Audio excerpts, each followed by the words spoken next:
Carnival right here. We're not leave it and we go right down. It's the greatest, it's the best, it's safe, and it's beautiful. I love Tobago, baby. Coming back next year. Hey!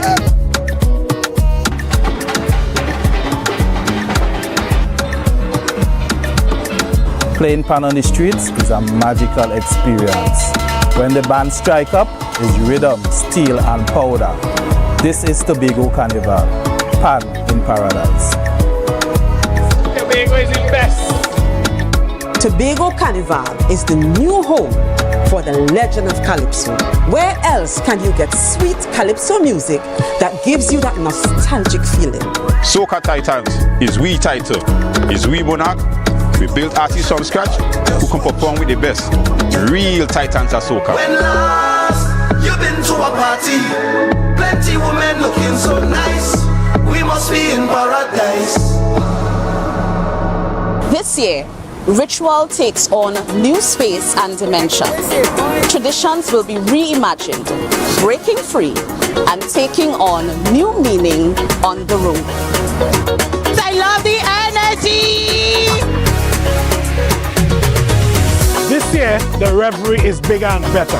More colors, more meaning, great packages for the masqueraders. Tobago Carnival is freedom. This year promoting safety in all events for Tobago Carnival. This year promoting whining, not minding people business. This year promoting clean fun, security and freedom. Freedom to be any version of yourself that you choose to be with love and safety. Here, you have permission to be you, uninhibited and free. So what you waiting on? This year, this October 2024, experience the ritual, revel in paradise, release yourself.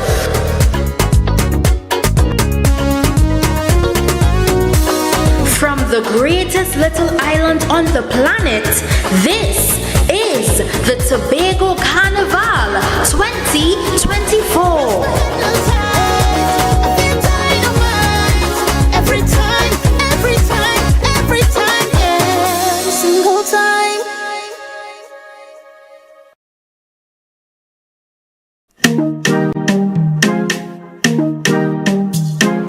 Ladies and gentlemen, esteemed partners and sponsors, and most importantly, our beloved communities, welcome to the Tobago Heritage Festival 2024. As we embark on the 37th year of this festival, our theme is We Come Back. Back to our communities, back to our villages, back to our true indigenous heritage presentations and productions. We are bringing back iconic events such as Yesterday's Children, Bell Manor Riots, and Courtship Codes. We want to highlight the importance of coming back to our roots, celebrating the people and the communities that make Tobago so special. Get ready for an unforgettable experience as we say, we come back to our true essence. We want to encourage each and every one of you to continue to support our cultural development and preservation in any way that you can. Your support is truly invaluable. Together, we can continue to make a positive impact that will be felt for generations to come. Thank you, and see you in July. Ladies and gentlemen, it is with immense pride and excitement that I address you to officially launch the 2024 Tobago Heritage Festival. The Tobago Heritage Festival is not just an event, it is a journey back to our roots. This year's theme, We Come Back. Back to our communities, back to our villages, back to our true indigenous heritage presentations and productions. It captures the true essence of revitalizing the culture and traditions that have shaped our identity for generations. This year marks the 37th successful hosting of the festival, and we are proud to officially dub the month of July as Tobago Heritage Month, a time when our island comes alive with rhythms, flavors, and stories of our ancestors. The festival continues to offer an unparalleled opportunity for economic growth on the island. Every stakeholder, from local artisan and vendor to hospitality businesses and transportation services, stand to benefit. Our vibrant cultural displays will attract visitors, boost tourism, and provide a significant economic uplift to the island. The heart of this festival beats in our communities. We are empowering each village to manage its own productions to ensure authenticity and sustainability. The Tobago Festival Commissions Limited and the Tobago House of Assembly are here to support you, fostering an environment where our heritage can flourish sustainably. As we embark on this journey, let us celebrate the essence of Tobago. Let us honor our heritage and support our communities as we showcase the vibrant culture that makes our island unique. Thank you.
One of my favorite quotes are, everybody can be great because everybody could serve.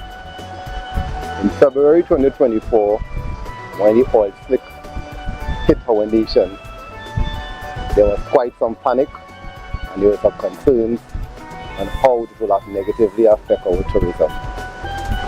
We made a call to the nation and the nation responded and served.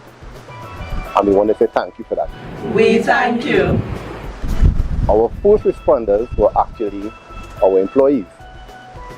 Quickly they implemented some infrastructure to protect the pool, our beachfront restaurants, and even the guest areas, and of course protect themselves. They were very dedicated. They show up to work every day, despite the challenging environment. They were loyal and committed, and we wish to say, we thank you. Divisions and TEMA, they too came to our service. They responded, they provided some tools, some PPE, some basic information, how to protect the environment and to protect ourselves. They coordinated the different agencies to provide service to us. TIMA and THE have been with us from the beginning to the end, and we are very thankful for that kind of support. We thank you. The Ministry of Energy, Tiger Tank, Heritage, and a few other agencies, they were the experts in cleaning up. Many of them were residents here at the hotel. Their employees lived with us for the last 3 months. So their sacrifice, I could only imagine, they're leaving their friends and family to come across here to Tobago and work with us for the last 3 months. We thank you. On a daily basis, they were concerned about air quality. They provide that service to us. Testing air quality, assuring staff and guest comfort, and that there was no hazardous environment. Agencies, Ministry, Tiger Tank, Heritage, other agencies, we just say thank you. We thank you. The environmentalists and the conservation groups, they were here, quite concerned with fragile ecosystem, how to repair it, when to repair it. They too made that sacrifice, walking through the environment day and night. We wish to say, we thank you.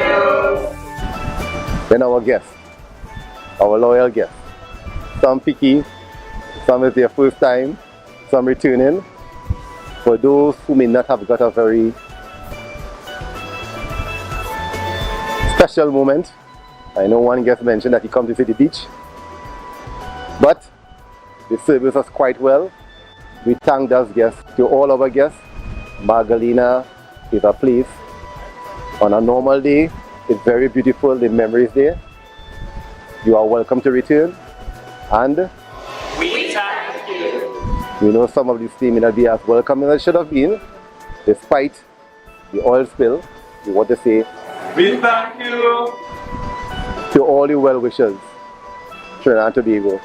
You're getting the calls, you're getting the support, some giving health advice, some giving cleanup advice. We want to say thank you. It was a very challenging period for the last 3 months, but for all those who were with us from the beginning to the end, they say after the storm comes the calm. And today, May, here is the calm.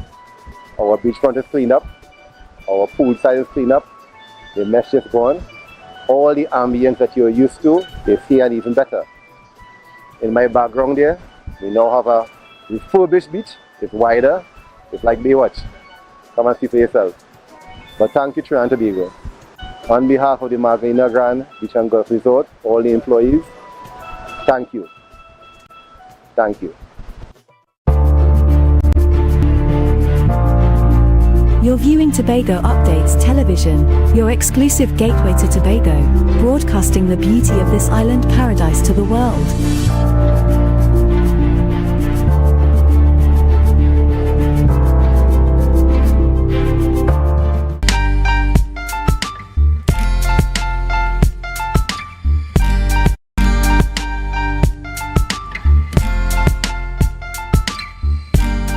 Put a smile on your face when you're moving from place to place. Good morning, good morning, morning, good morning, morning.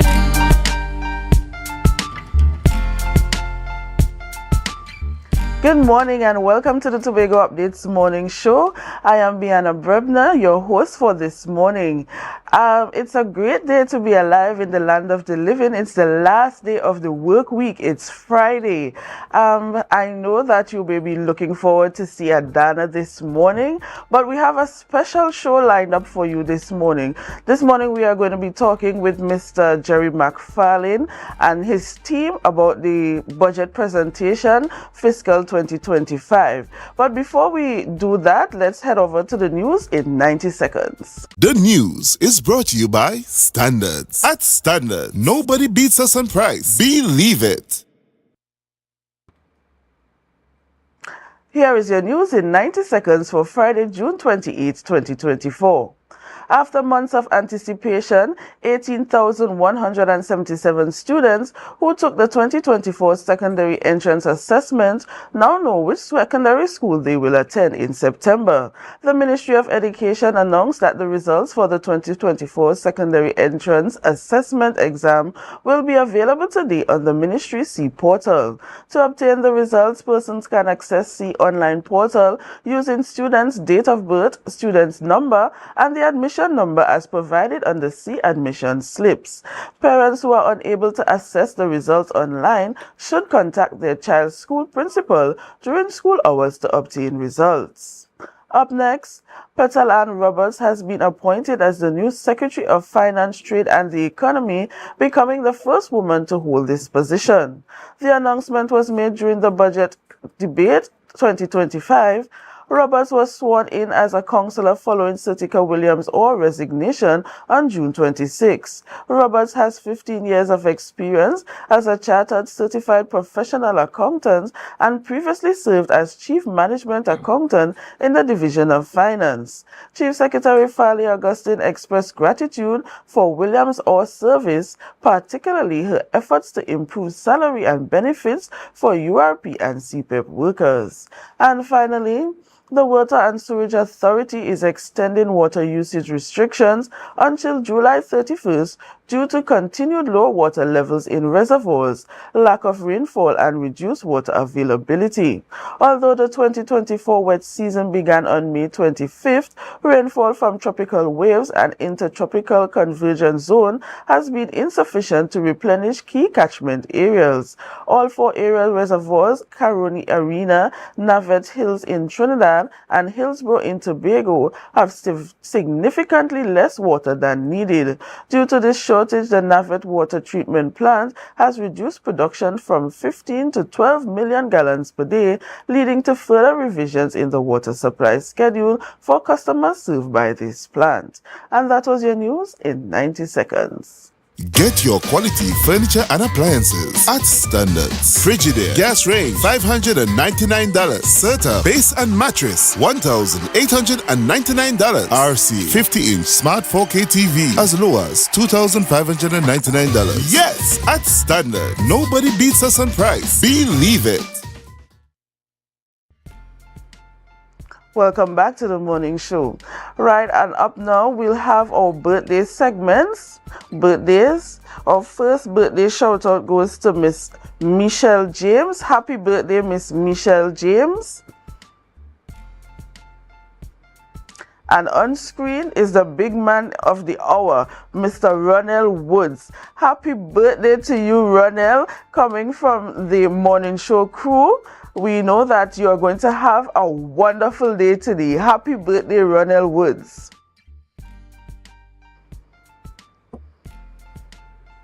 All right, viewers, I know that it's Friday, it's winding down time.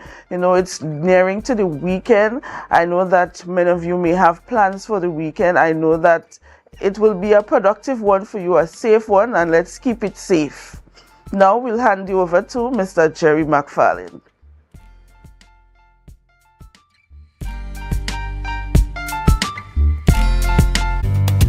Dance Ensemble Tobago presents our signature event, a festival of dancing, Tobago Dance Sport Championship and Dancing with the Caribbean Stars. Dance in with DNA, our 11th edition, Saturday, July 6th at 5 p.m., Shore Park Cultural Complex. Featured in this year's lineup, Assemblyman Trevor James, Mrs. Petal Daniel Benoit, Mrs. Diane Baker Henry, Miss Davia Chambers, Miss Leslie Ann Ellis, and Miss Sinel Dempster. Limited early bird tickets. Adults $150. After party only $100. Children pay $75 at the door. You don't want to miss this one.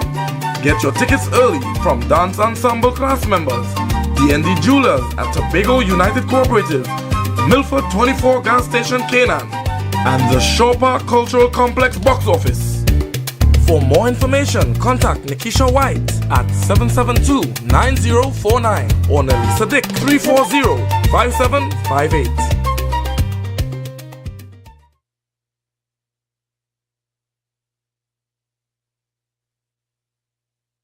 Deltec Distributors Weekend Special. Wings Friday, 3 pounds wings, 2.5 kilogram fries. Special 100 TT. Soup Saturday, 2 pounds cube beef, 2 pounds cow heel, 2 pounds chicken foot, 2 pounds pigtail, or smoked bone. Special $150. Super Sunday, 3 pounds leg and thigh chicken, 3 pounds sliced pork, 3 pounds lamb slice, 3 pounds cheese, 2 pack of pasta. Special $250. Located Main Road, Argyle, Tobago. We deliver 20 TT. Contact us on deltecdistributors.com 395-5040 or 237-0102. Deltec Distributors Weekend Special.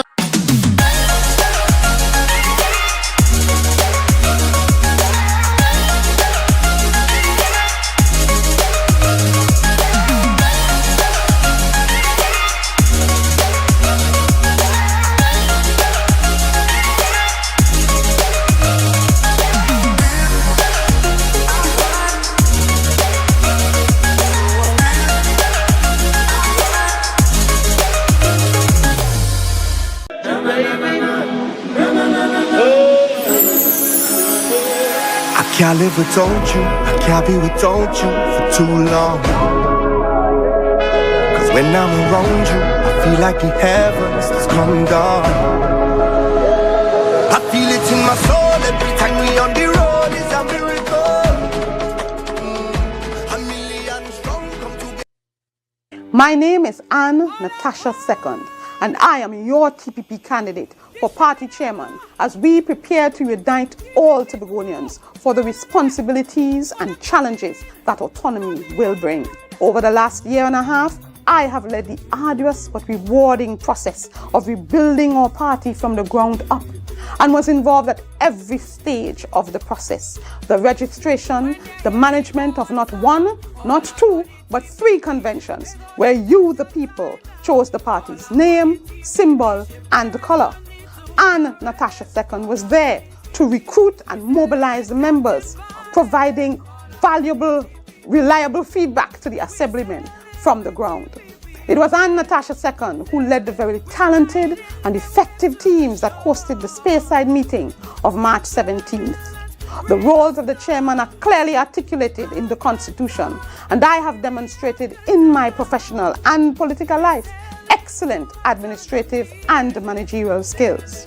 As we continue to build our party, we must build one that is stable, grounded, competitive, and rooted in principles of equity. Well, I think Natasha is a beautiful, beautiful person. I've known Natasha for most of my adult life and some of my not so adult life. So Natasha is a lovely, lovely person. I am humble, approachable, competent, and effective. On June 30th, ensure that you have a seat at the table. Elect Anne Natasha II as your party chairman. I thank you. In turbulent rain or storm, it's a different type of thing down there. And we party till we drop down there. With a lot of pretty girls down there, down in Tobago.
Put a smile on your face when you're moving from place to place. Good morning, good morning, morning, good morning, morning.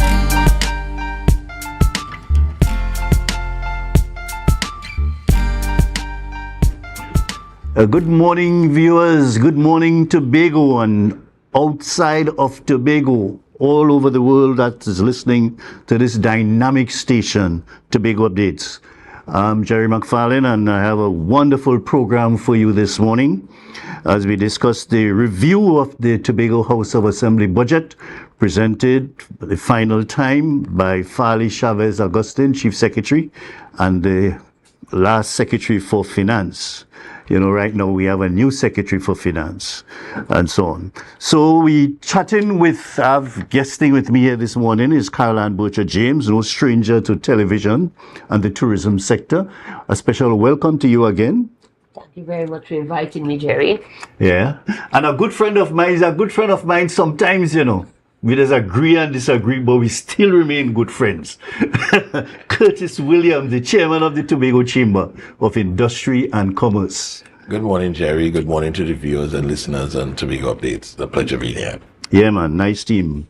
And I understand we might have Martin George joining us by Zoom a little later, and maybe another person. So we're happy to have you all. I think we have a very good group of persons here this morning to chat with to do the justice to a review of the THA budget 2024 to 2025.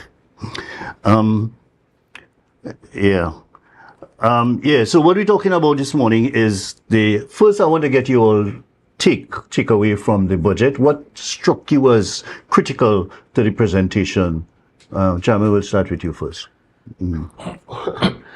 Well, what I found interesting in this budget here was that they're asking for 5% of the national budget, and they are making it parallel with the population. So the population is about 60,000, and 60,000 is roughly, maybe a little under, about 5% of the population of Trinidad and Tobago. And I found that to be very interesting. Let me hear that again. 6%, 5%. 5%. Yes, this is what in the budget they are asking in future budgets for us to get 5%, and they making it parallel with your population. Okay, so I found that to be very interesting. It's a new way of looking at it. Okay, while we wait for us to go to Parliament and see how we can get more money to develop Tobago. You see, because the amount of money that we get for development is woefully inadequate. $300+ million is woefully inadequate for the kind of development that we have to do in Tobago to make the island viable. So you think one of the big issues, one of your key takeaways is the amount and your population. The 5%. You align it with your population. Now that is going to that takes care of a lot of people who come and say that there are areas in Trinidad that have a bigger population than Tobago. All right, and we are getting this 4.1%. Okay, but now when you align it with the population, you get a more palatable, let's put it like this, picture of the allocation of the money. Okay, but remember that the dispute resolution says 6 to 6.9. We have never gone beyond 4.1. Okay, and 13 years have passed, something like that, and therefore it definitely needs. We should lobby now. While we wait, we should lobby to at least get 5%. I always say that when we had a People's Partnership government and we were negotiating, and the Prime Minister at the time, Mrs. Bissessa, offered us the 7%, I always felt that we should have taken it. Because you see, Jerry, yes, we had it was refused? We refused it because we didn't like some of the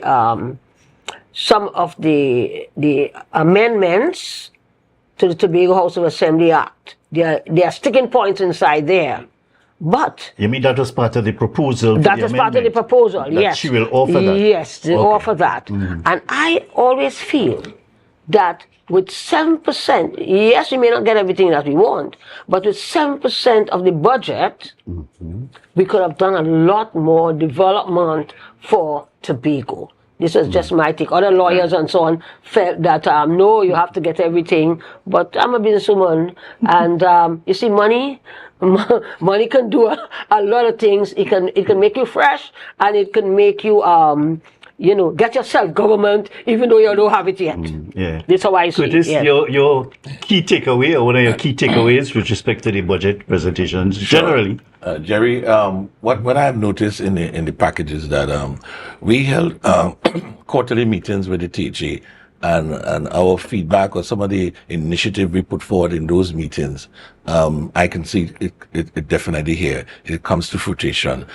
So we want to applaud the Chief Secretary for thinking about the business sector and putting some of the issues and the challenges we face, identifying it within the fiscal package, and then making it known that the THA and the business community start a relationship, and we want to build on that relationship going forward. So we just don't want just a jerk effect, but we want to continue building on that relationship going forward, because this is just the plan. We're talking about the real action is after this plan, and that's when we will see if you could deliver on some of your issues that you mentioned here within your fiscal package. That's quite interesting, and I know in times gone by, one or two of the pre-budget preparation and discussions, they used to have consultations with the business sector, the chamber at the time, and people in the tourism sector, people in education, the NGOs, and all these people. They bring them together. You have separate meetings with them to have an idea what they're doing so that they could factor that into the budget. Well, I'm glad that they did that with you all, and maybe I don't know if they did it with other persons. But that is always a good step. A good step and a good approach to doing serious budgeting and letting your people get a say. Your population have a say in what is being proposed, and not just a group of people just getting together and produce something and say that's all you want for the island, So that's a good move. But one of the key things is, in my view, is of course the secretary, the new secretary for finance, and in my view is such a dynamic and bright and brilliant person.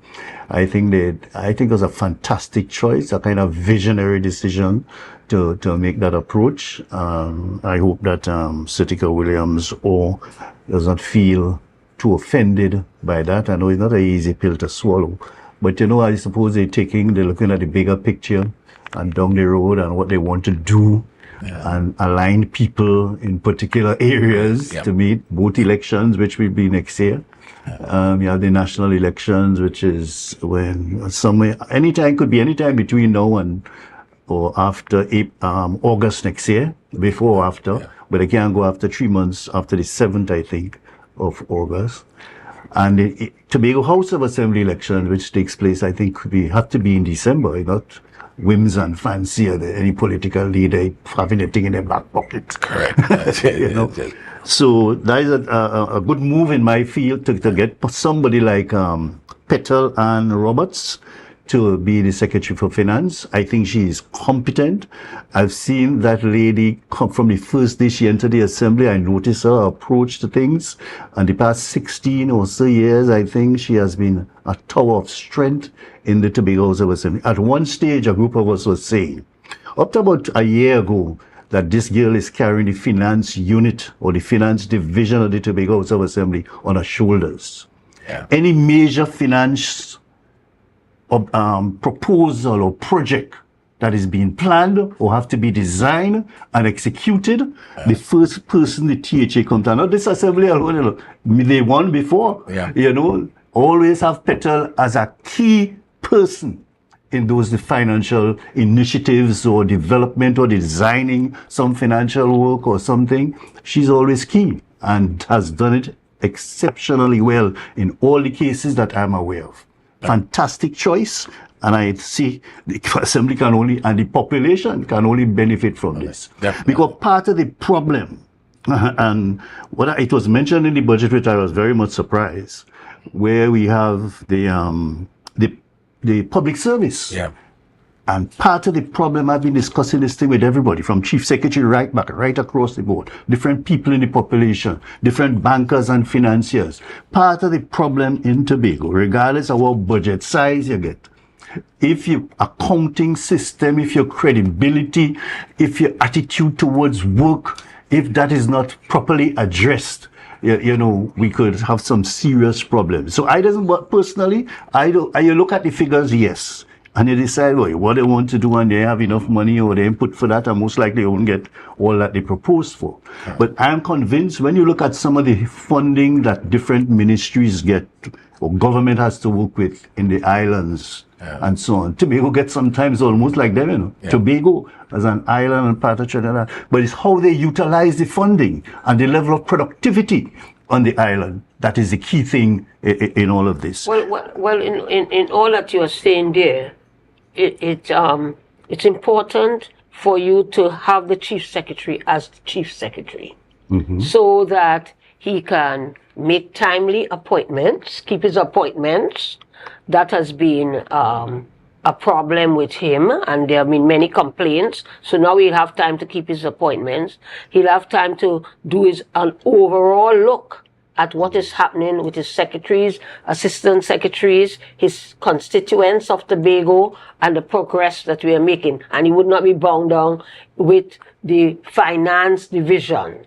You see? So that is an important part. He needs to be chief secretary. He needs to talk to his people, his Tobagonians, find out how they are feeling, how they think about his administration, and so on. So he will have time to do that. It's very important. I could really see that from what I've seen, there's been some improvement, which I'm quite happy about, because I know a number of people have spoken to him about this situation. That is with what? And he's keeping appointments, and getting back to people and so on. There is some improvement, which I'm happy to see. I'm happy to observe. That is from me and the other people that I speak to from time to time, who meet with him or want to meet with him. There has been some significant improvement, and I hope that will continue. And I'm sure, as you said, with somebody like Petal taking over finance, it leaves much more room for him to do his other duties. Definitely. With the responsibilities. And Jerry, we just want to endorse Ms. Roberts. I met her just a couple of days ago, and styling. She's really professional in what she does, and the kind of feedback. Because I sat in some meetings with her, and her contribution is invaluable. It's really, really, really, really good. And I know, looking at her as a professional, there are things within the assembly that she would not accept going forward. And I hope that the members embrace some of the decisions she will definitely take, because it's all for the best and the interest of the assembly. One of the main things she always speak about is the manual aspect of the assembly. Everything is manual. Jerry, these days in the assembly, you're doing an NIS, and everybody writing the NIS and checking the NIS, and you have about 5 different staff in each area checking the NIS. You have thousands of staff, and you're actually doing an NIS sheet manually. Jerry, that don't make any sense at all. We in the private sector, AI and all these things, listen to me, you press one button and you get your sheet results coming out in seconds. And those are the things, when we look at productivity within the assembly, where they could save and cut and leakages and all the wastage within it. And Petal, I know definitely will go in there and make a difference. As you say in this, in the budget, in the statement, I should say, the budget statement, there's some aspect where I think he mentioned the same issue, the chief secretary. The CARTEC is the technical arm of the IMF. And they were engaged. I'm pretty sure Petal was the person who identified these people. Not the IMF itself, but a special technical arm of the IMF that provides special training, capacity building, some funding, that kind of thing. That group will be engaged by the THA, and it is in a statement, to do financial budgeting, to do project management and accounting, you know, and all these related stuff that is a bugbear in the public service. So that was one of the interesting things that I make sure. I mean, they started the process with the e-tender. Yes. So that that is another project. That was Petal project. That was Petal project. No longer are you going to have all this paper and people able to move this and move that and the transparency within the process. So the e-tender, and that signals a good direction for the assembly. And I wish all assembly to start to follow that footprint of the e-tender and other aspects within various divisions. And we have that kind of a transparency and clarity in the way how tenders has been, the whole bid process. Jerry, we're really stepping in the right direction. Really stepping in. We have to remember that we have a Ministry of Digitalization, and there's another word, another digit thing again. And that's a state trust. So therefore, we have to be part of it. Your tenders, your annual returns, now you have to do it online, and so on. And so we have to follow what the outside world is doing. We can't sit down and be in the dark ages any longer. I don't want to say dark ages, but in the time gone by, we have to keep up with the technology. Correct. And I saw, when I was here on this station last year, September, when they were interviewing me, I talked about facial recognition, where we talked about security. And I see that here in the budget statement, they talk about facial recognition. But I would recommend, next month, you have the Olympics in Paris. I would have sent a team of 2 or 3 to see how they're doing it, how they're doing their facial recognition. That's one of their main security aspects. Process. Right, good. And therefore I would have sent a team to see how you work it, how you're going to work it. You understand? And how especially for those big events. That's right. And although I know that there are people on island and so on who can be involved in doing that. But you want to see it working. Yes, and in a large scale, in a big event, how it is managed. Yeah. Because Jerry, with this facial recognition, in Paris you have cameras everywhere, and with the facial recognition, you've seen everybody, right? About a year ago, they had it on France 24. You were seeing everybody. You're walking on the streets, you're walking in the malls, you are in the store, you are everywhere, and the French authorities are seeing everybody. You know. So if you do any foolishness, easy to identify. That's right. So when I saw this here with the facial recognition, I smiled because I was very, very interested. And they talk about, I know we jump in a little bit, and they're talking about security. They talk about the Tobago, the Assembly Police. This is an old idea. And under Manning, refused for us to have the Tobago, the Assembly Police. And that was even under PNM administration in Tobago? Yes. With a PNM administration in Tobago and a PNM administration in Trinidad, they refused it. There was a complaint from Tobago and wanted to know why Mr. Manning didn't approve it. He found security reasons why he did not want to approve it. But I now see that all the work has been done and the way is clear for us to have an Assembly Police. We need it. We need definitely. But when you look at Port of Spain City Police, Rima have their City Police, right. San Fernando have their City Police, their Borough Police. So what happened to Tobago? So we could look at what's happening there. It's not a runaway horse. It's not to say that the Tobago or the Assembly Police will be doing their own thing. Again, you have a reporting relationship with the Police Commissioner, Ministry of National Security. It's not you're doing your own thing. And then the legal aspect of it, and hence the reason why we have to ensure that the legal aspect of it is all pat down. It must be in black and white as to what governs this police service, the Assembly Police, going forward. Because we need that. We could have this force seen about all our resort, our historical sites, our beaches, and having patrols. And then, so we could free up the national police to go and deal with the hard criminals. What and about we could have what about walking through Scarborough? That's correct. We could have the assembly police doing these kind of sofa things, going on there, dealing with the tourists. When we have a crime against a tourist, God forbid, that they, you have somebody from that assembly police going to meet with the family, be with them. They like that assurance. And that is something that they know the national police, they are so big on all kind of things happening in the space. And I think this is the right direction to have it. That is key. Really, but I have my little concerns about having a lot more policemen and thing, because the way in which it is done, so many important police officers going on 2 years leave and all kind of thing. I find that is such a crappy, foolish kind of administrative HR processing. Why send some people on some important project, important exercises? You just take them up and send them on 2 years leave. Why have to allow them to accumulate so much leave? In the first place, it's an HR problem that they have. So anyway, notwithstanding that, in Plymouth, after the 2 murders we had, almost within a week, we had a serious meeting with the community, a group in the community, and we engaged the police in doing some working with us to solve some of these issues affecting the community. And I can tell you, and I can call the name of the officer, Inspector Alfred. He is no longer considered as a police in the community. He's like family to the community. You understand? This is the kind of relationship that we feel that we must think. You must not only see a policeman when he come to block down your house and bring a warrant for you or charge if you have marijuana and so on. A policeman must be like family in the community. People is calling Family Alfred now. Because the way in which he is interacting, and the man on leave.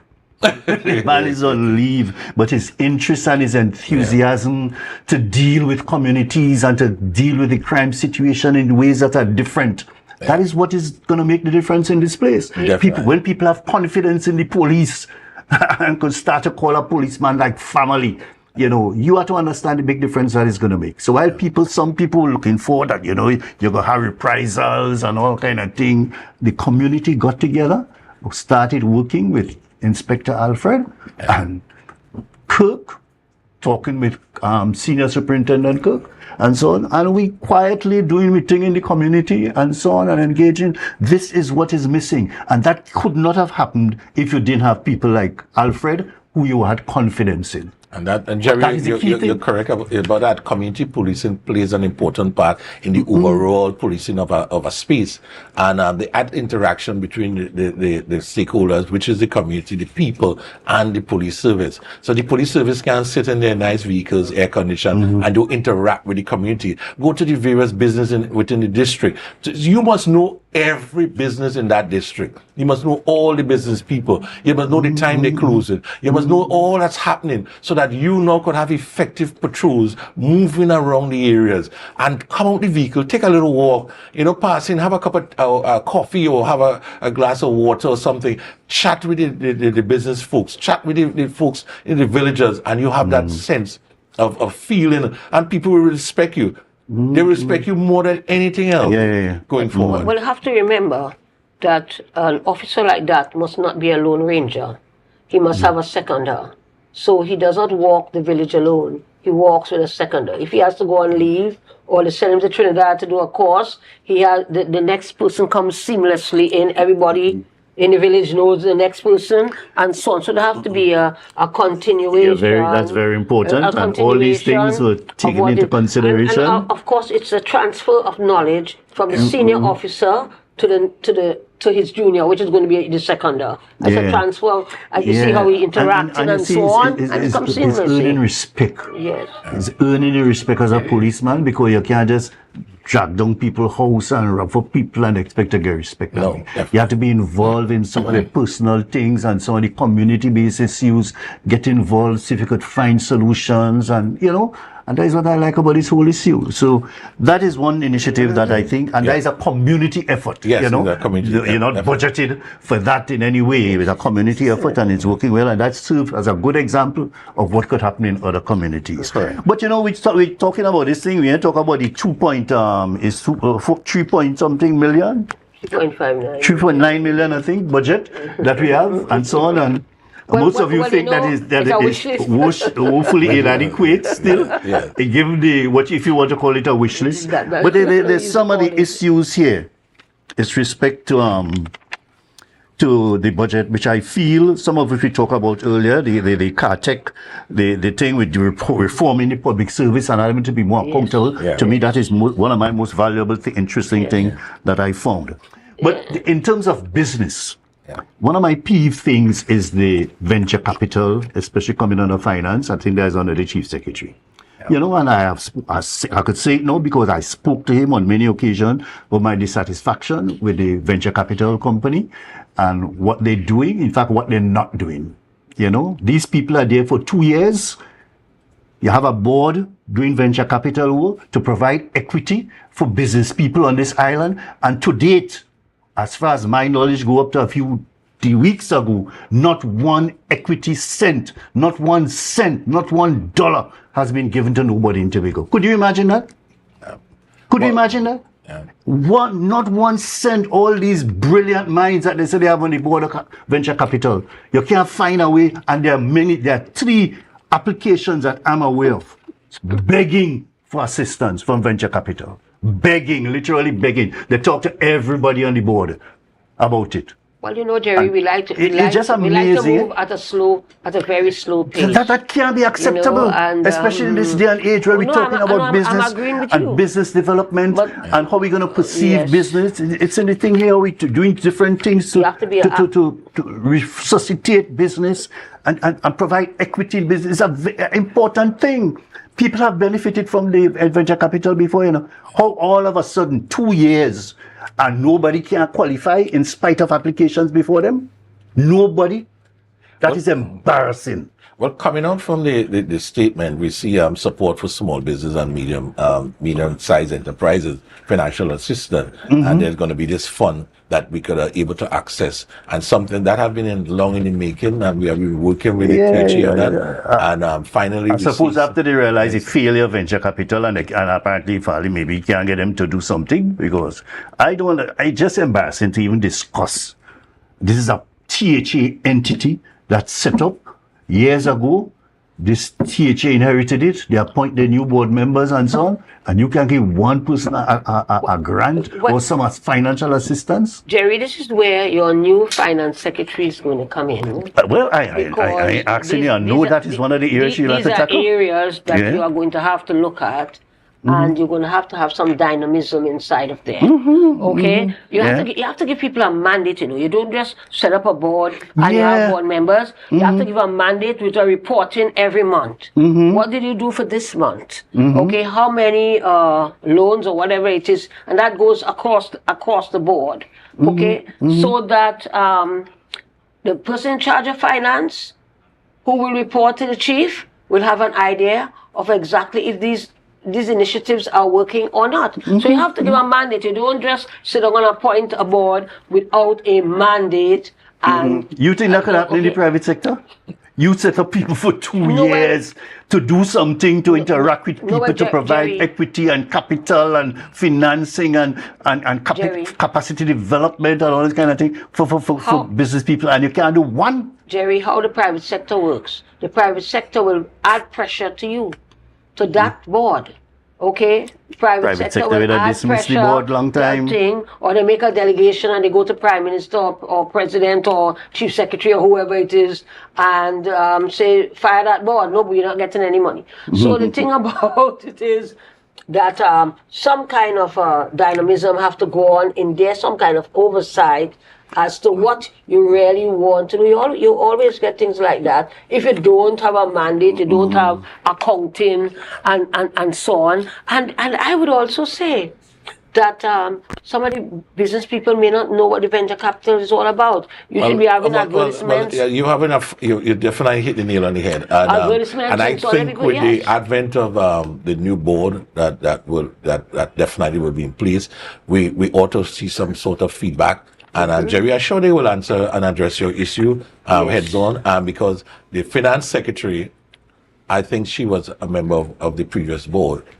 The previous venture capital? Yes, I'm not sure. I'm not sure. It was But the mentioned previous somewhere, board, in the last administration, they did provide equity to different people. Right. I know quite a few people who I even recommended, in the last administration, they got funding and so on and so on. Well, I did not know interest in their business, but all is but not I just lost. help in Jerry, all is not lost. No, well, when we highlight it here now, hope that somebody is Definitely. listening. All is not lost, Jerry. I have not made it a secret, I've spoken to every single, most of the board members. I spoke to the chief secretary. I spoke to the deputy chief. Everybody I talked to, I complain about this because I think it's very embarrassing. All is not lost, and I think somebody's listening. You have to. So I think they're really waiting to form up this Tobago Development Fund or something like that. And we're getting funding and assistance from the Caribbean Development Bank to do that. But they feel that is going to happen in a couple of months' time, and I'm trying to tell them, no, it will not happen in a couple of months' time, And but in the meantime, this board continues. This useless board continues. No, don't say that, Jerry. Don't put it that way. You're telling me what is it? Don't say that. But what I like about it is, let's speak about Cove.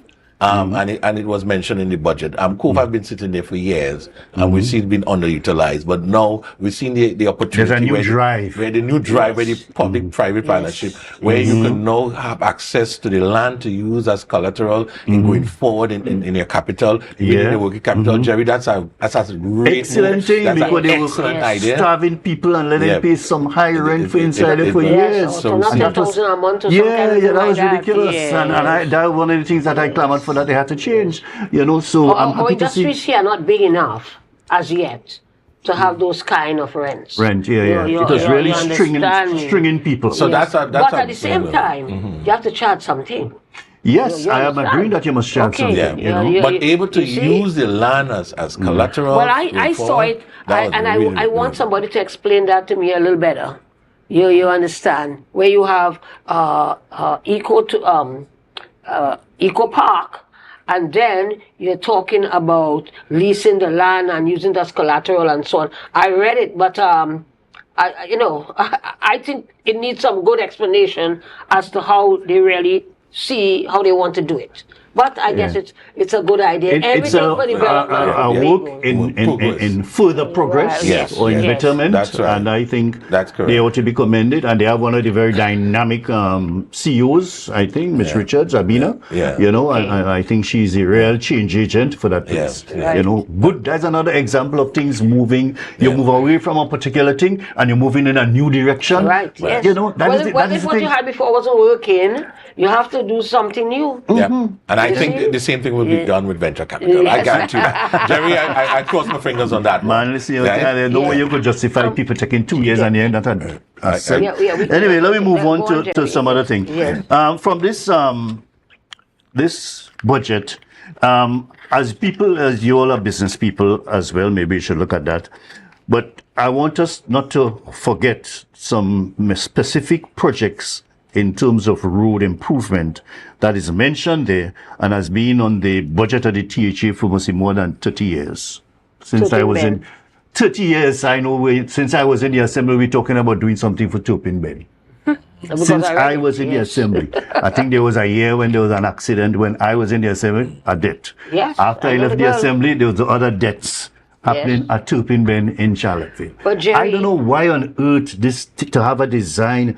When we were there, they did topsoil testing and know how to what the depths of the topsoil, what the soil could maintain, the stress and how you could realign it. That was more than 30 years ago. Jerry. And I mean, you can't tell me up to no. I mean, this assembly just come in, but still, that should have been a top project for this assembly.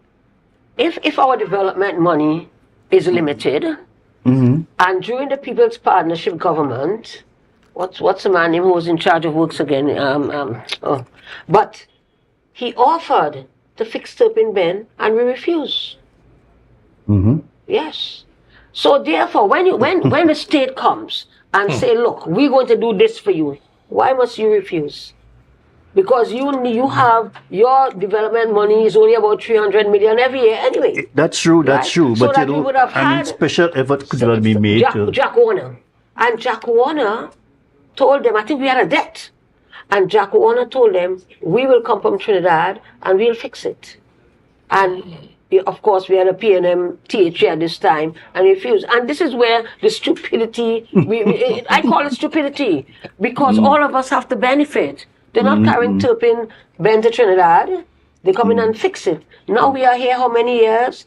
That is a treacherous road and it's still not fixed. And it's on the books again. It's on the books again. I don't know how visitors drive there. You know, I pray before the rare time I go up on the countryside. Yeah, it's a serious thing. But, yes. I want to say something too. We have a... but just before you think, we have to take a break now, and when we come back, we continue talking about it and some other special projects, infrastructural projects on the island that we're happy to see them involved there, but we really hope that they'll take off this fiscal year. Okay.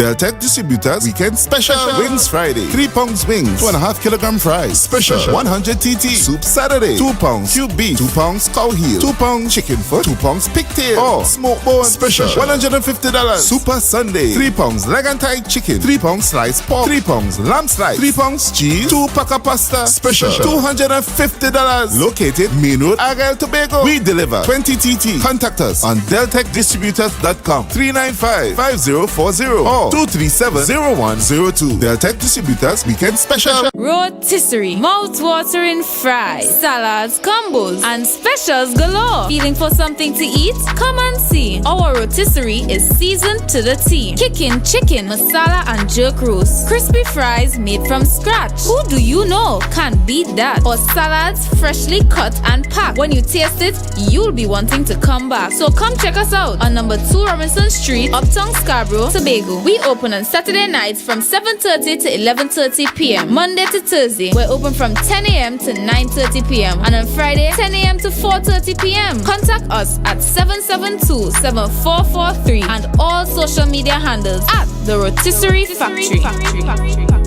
Get your quality furniture and appliances at Standards. Frigidaire gas range $599. Serta base and mattress $1,899. RC 50-inch smart 4K TV as low as $2,599. Yes, at Standard. Nobody beats us on price. Believe it.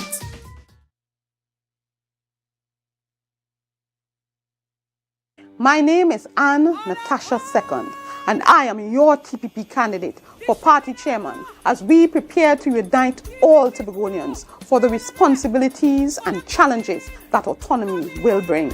Over the last year and a half, I have led the arduous but rewarding process of rebuilding our party from the ground up and was involved at every stage of the process. The registration, the management of not 1, not 2, but 3 conventions where you, the people, chose the party's name, symbol, and color. And Natasha II was there to recruit and mobilize the members, providing valuable, reliable feedback to the assemblymen from the ground. It was Anne Natasha II who led the very talented and effective teams that hosted the Speyside meeting of March 17th. The roles of the chairman are clearly articulated in the Constitution, and I have demonstrated in my professional and political life excellent administrative and managerial skills. As we continue to build our party, we must build one that is stable, grounded, competitive, and rooted in principles of equity. Well, I think Natasha is a beautiful, beautiful person. I've known Natasha for most of my adult life and some of my not so adult life. So Natasha is a lovely, lovely person. I am humble, approachable, competent, and effective. On June 30th, ensure that you have a seat at the table. Elect Anne Natasha II as your party chairman. I thank you. Are you ready to improve your public speaking skills, professionally, socially, and casually? This one-day online workshop is designed with you in mind. You will be engaged in an interactive and enlightening session and exposed to some key industry secrets that will introduce you to a new way of delivering your public addresses. Whether at work, a social engagement, or chatting with friends, you can present your positions convincingly and confidently. To register, call 868-797-9797 or email ancommunicationstt@gmail.com.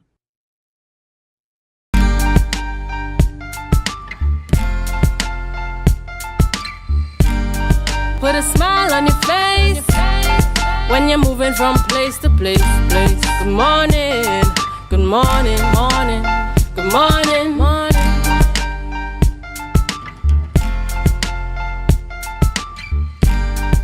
Yes, folks, we're back, and this is Tobago Update Station, and we're looking at the review of the Tobago House of Assembly fiscal budget for 2024 to 2025.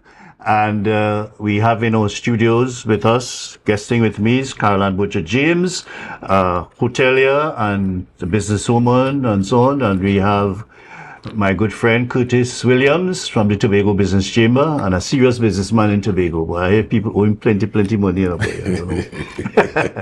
But I want you especially to talk about the airport. It's not really in our budget as a thing to finance, but it's a significant project for Tobago's development. Definitely. And I know you're closely associated with the people with the airport project and so on.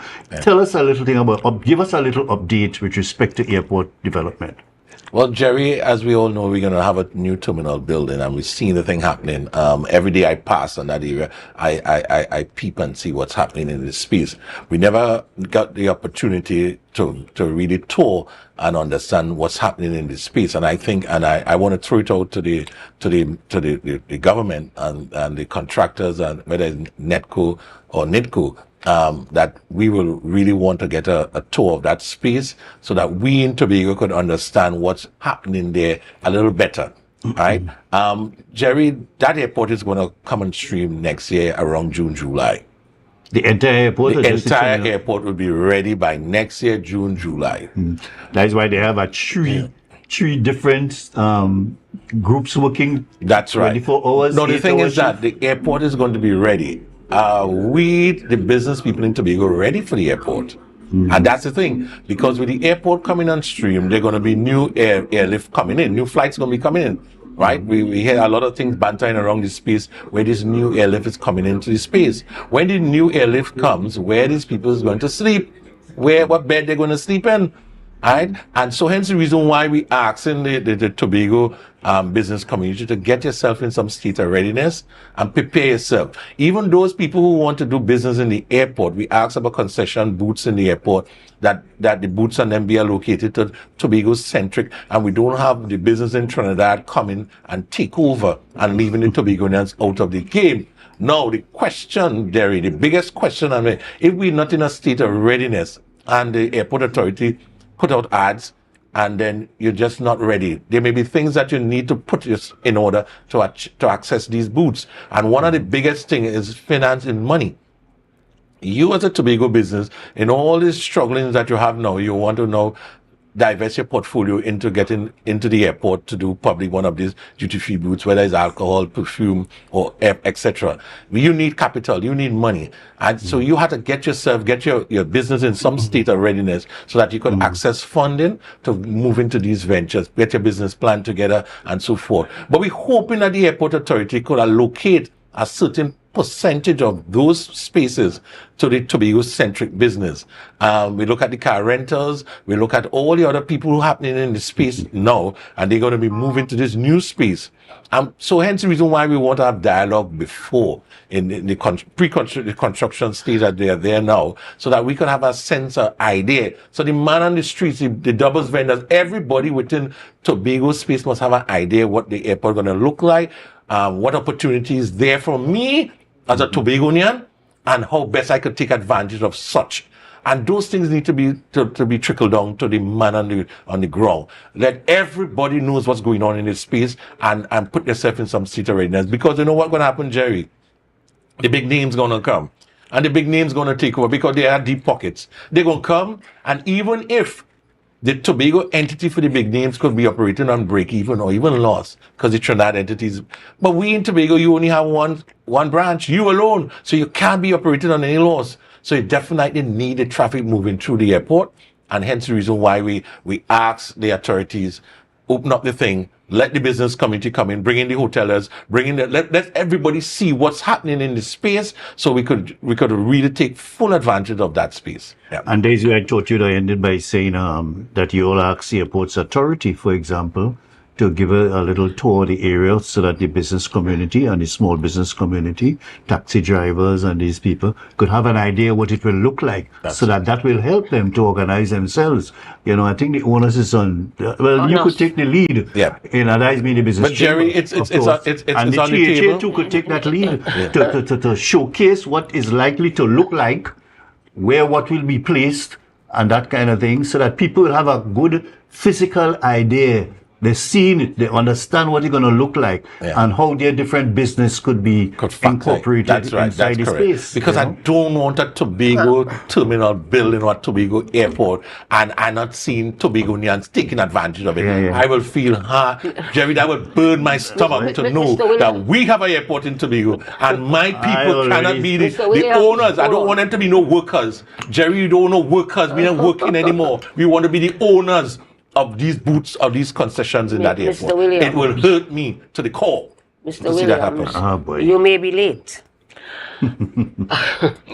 I can bet you those booths are already allocated. What I would say, I agree with you, that right now I saw where they brought some investors yesterday and they toured Tobago and the airport and so on.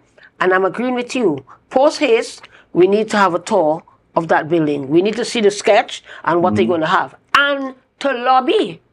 Those are already allocated. But we can lobby for the Tobagonians to control a certain amount or a certain percentage of the booths inside of there. The concessions, as we say. We have to lobby. That's the word they're not using. We have to lobby. We should have lobbied already when they started to build, because I know it's allocated, I'm sure. But it's not too late, okay? But you have to get everybody on board with you. Okay? You have to get everybody people on board. And I already know two people that sounds very positive. I don't know how they sound very positive about having a concession in. That's right. At the airport. You see, so you have to lobby. Listen, nothing comes to Tobago easily. And you have to have effective lobbyists. And that, I think, is our problem in the years gone by. Now they have people like you, okay, who are effective lobbyists, okay, that everybody's listening to you, and you have your members and the people of Tobago behind you, and that is what you want. You can't lobby by yourself. You have to have people with you.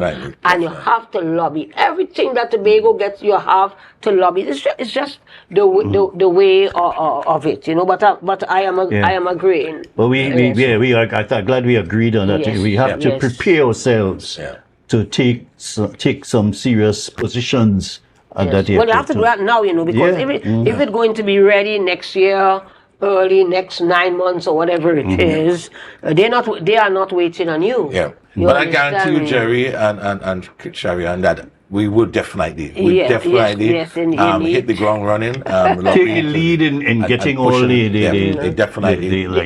not really like the credit unions, but the small business people, the financial sector, the Tobago Chamber, the Tobago Business Chamber, and the Tourism Association. Get them involved and say, listen, send a representative. You want to tour the place. You want to have an understanding of what is required, and you have to know. And it is expected that some of these booths here will be for Tobagonians. You have to say it like that. You understand me? No, you have to say it like that. I think the THA can aid us in that process as well, because it's all for Tobago. Hello. It's all for Tobago. We, the private sector, will push as much as we can, and we want the support of the THA going forward. Yes. We already speak to our representative East and West about the whole idea behind it. So it's a mere fact of us pushing it a little more now, so that we could get that opportunity to get that team together to really walk through that space. Imagine something happening in your backyard and you don't even know. I understand there's another road that will be for the access and not the Torbay local road and all that sort of thing. Yeah, definitely. People need to know all of that. Because Jerry, before I talk about the tourism and so on, that roundabout that they're building there, that Chauvin, I call it the Chauvin roundabout now. I haven't seen the big plan. Meaning, I see a roundabout there.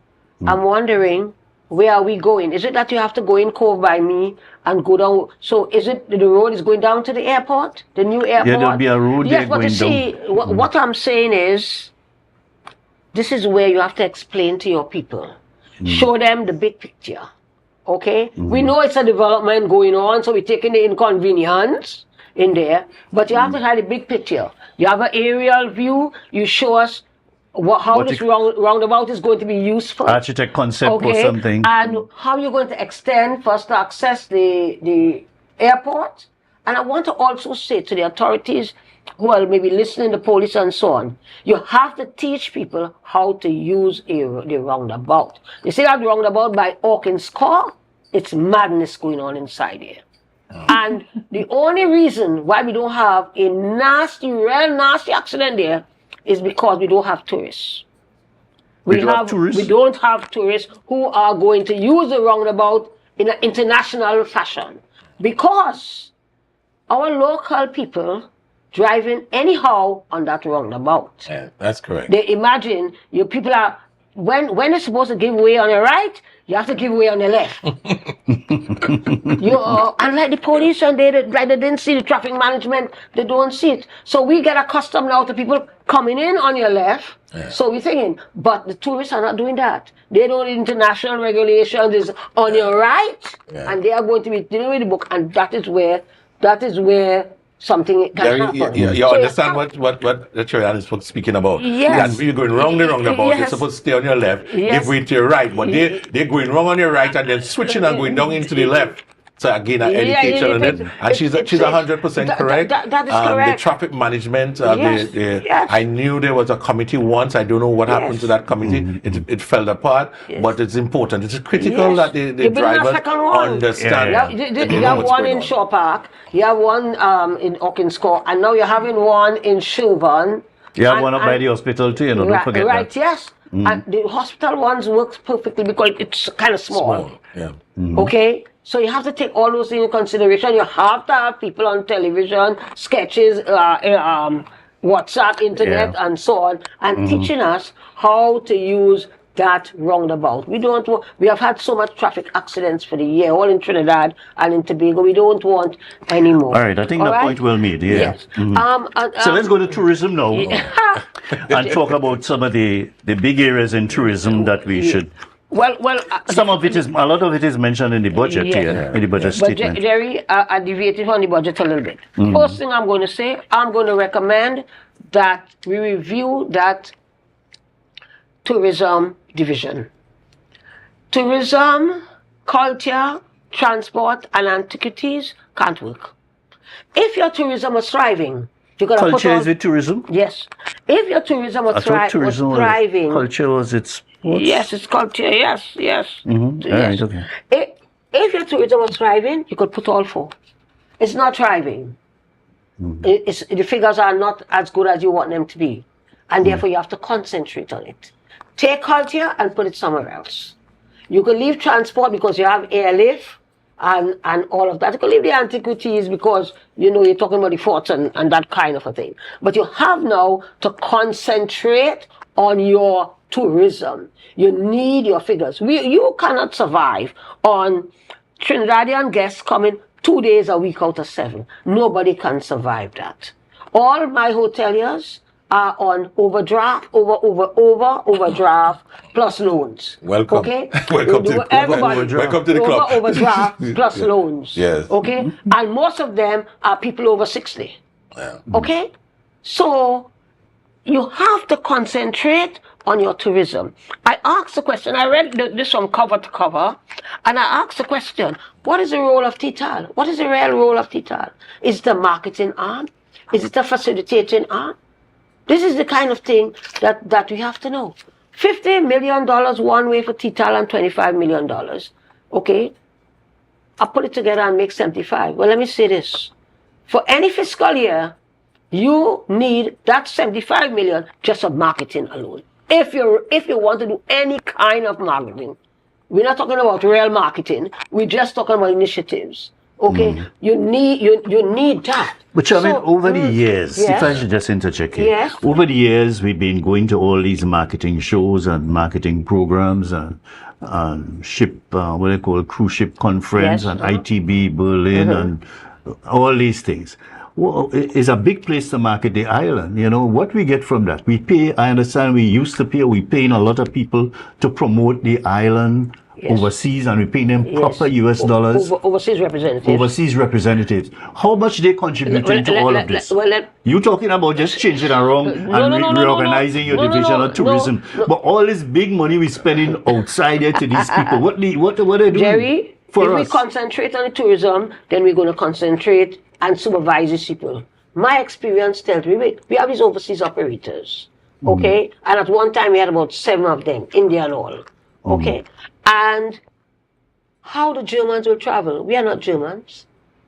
So we have to get German representatives who know how the Germans are going to travel, how the British are going to travel. Some of the how things the British and the Germans came here 10 years ago, 15 years ago. We had overseas agents, just that you didn't know. Okay. We had overseas agents and paying them plenty money too. But because I'm wondering whether the candle costs more than the funeral. Jerry, just stick a pin there. TDC. We just announcement just came that we have a new TTAL board. Yes, I saw new it. board. Yeah, but you see, and led by Miss I see it's here Miss Delia Jerry. Ms. Delia Jerry, Deputy Chairperson, I don't know Mr. Curtin Soraz.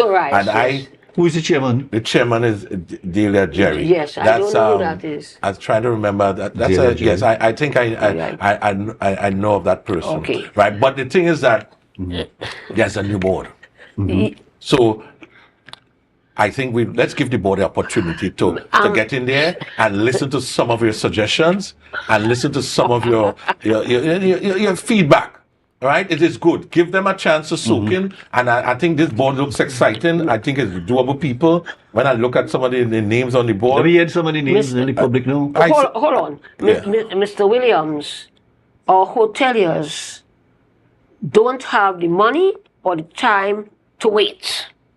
You have to be action now. Right. If they install you yesterday, you have to start acting now. Correct. Okay? You have to call the president of the association, all the other associations. He's on the board. Right? The president of the association is on the board. Yeah, but you have to have a real talk with him. The persons on the board, and then we have persons like Mr. Jason Radix, Miss Sandra O'Tony, Miss Warwick, Mr. London, Dylan London, Avian Hercules, Nancis, we have Miss Nancis, and also we have some ex-officials like Mr. Lord and Mr. Julian Skeet. Yes. I think, Jerry, I see some doable people there.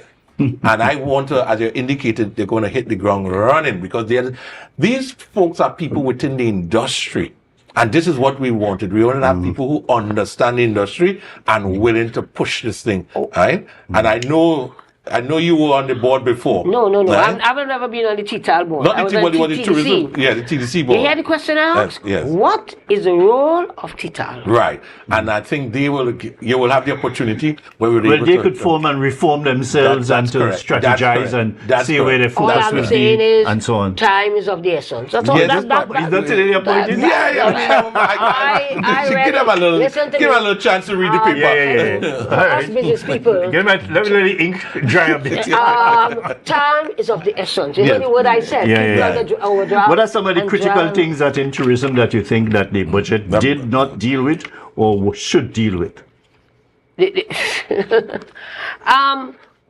Well, I don't see much here, in the initiative. We have a South initiative with the cruise ships. Okay, we had a good season. We still need some more ships. Okay, we can't rest on our laurels with that. I think next season might be a difficult season, because I think some of the ships moving to another destination from what I'm hearing. Okay. So I didn't get all the full story, but I think some of the main the cruise ship agents, I am told that some of the ships are moving to another. Because this was one of the best we ever had. Yes. This season. Jerry, I want to say something here about I'm reading about these two carnivals that we have. We have a national carnival and we have a Tobago Carnival.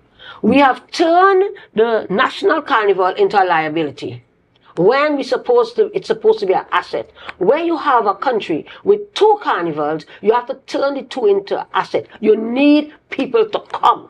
You need people to come. You kill the national carnival. This is how all of us see it in the tourism sector. You come and kill the jazz festival, and you're trying to push, you're trying to survive the heritage festival that you don't get visitors for.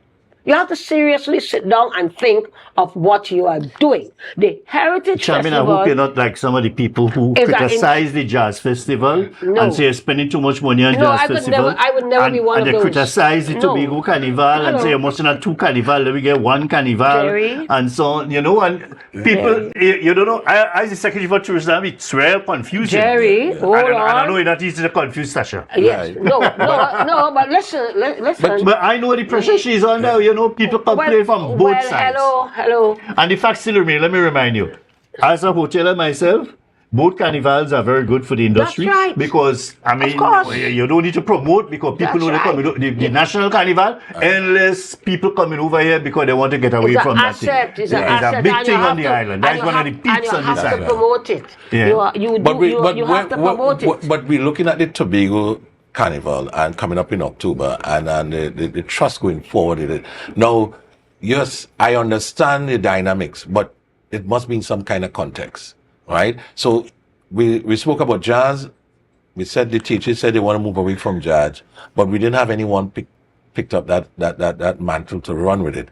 So we asking the agencies and them, the commissions and them, to start speaking with the stakeholders in that aspect, that business venture, to one of them or two or three of them to pick it up and run with it. So we have jazz on the table. And you just spoke about the Heritage Festival. Yes, there may be things that is not doable or not working, and they need to sit and review them, take a good look at it, and then move forward with it. I can tell you, for the Tobago Carnival, 60% of the villas gone.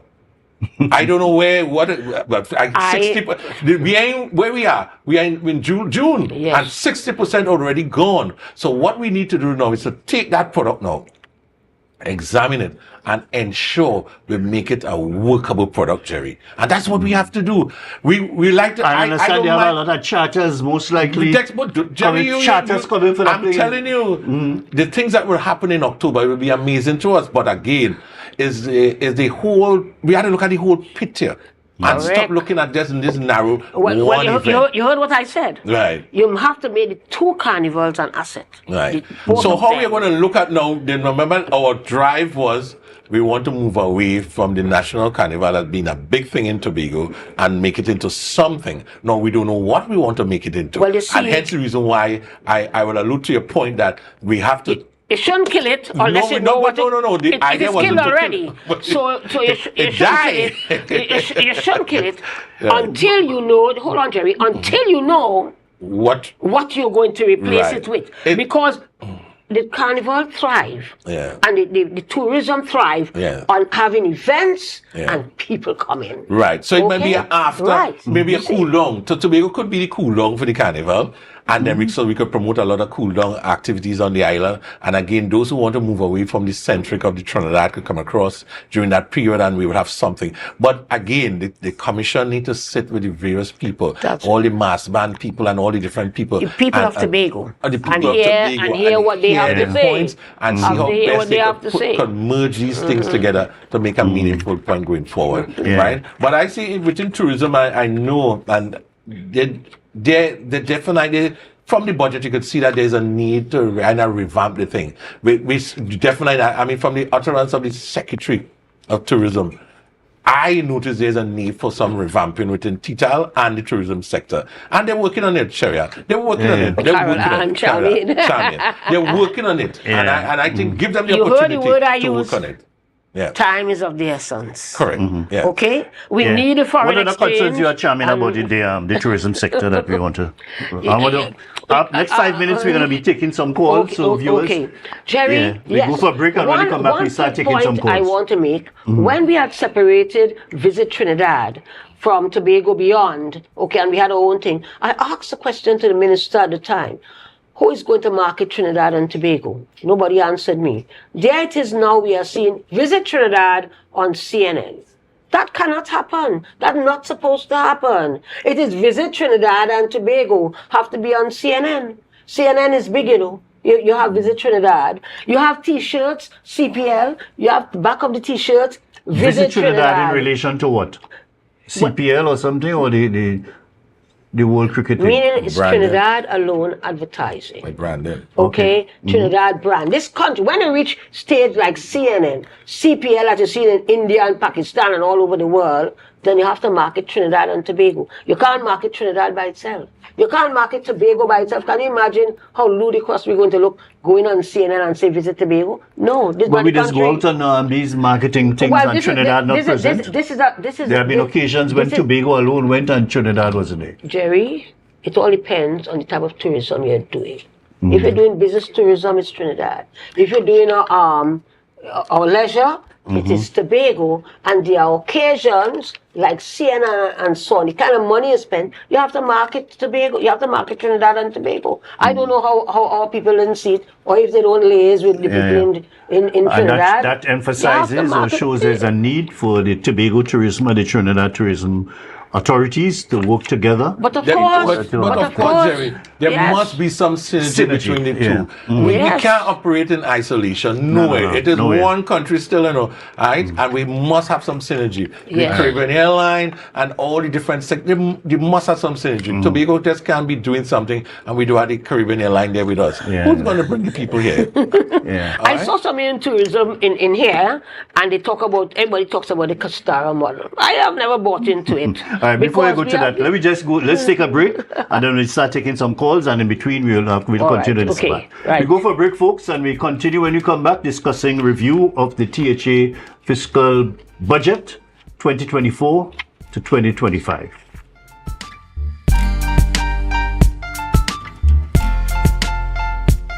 Coconut's Cafe, the buffet restaurant that specializes in all your tasty local dishes. For breakfast and for lunch. Breakfast includes coconut bake and sada roti, served with chokers, bull joil, and sausages in tomato sauce. Not forgetting beef and cheese pies, shepherd's pie, macaroni pie, and rice in various styles. Meat served in a variety of flavors, garden salads, and pasta salads.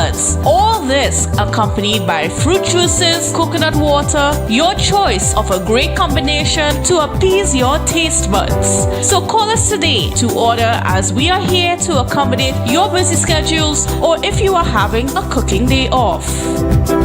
Tobago Glass Supplies has been a leading name for over 37 years in the glass and aluminum market in Tobago. We provide an extensive range of high-quality, innovative aluminum and glass products for commercial and residential use. Competitive prices with superior and professional services by committed employees who are guided by rigid quality standards. Tobago Glass Supplies specializes in the manufacture and installation of glass and aluminum products that are essential to today's homeowners and the business environment. We are engaged in marketing, sales, and installation of a variety of products. These ranges from windows and doors to necessities such as mirrors for homes and vehicles, designed and manufactured in-house or imported.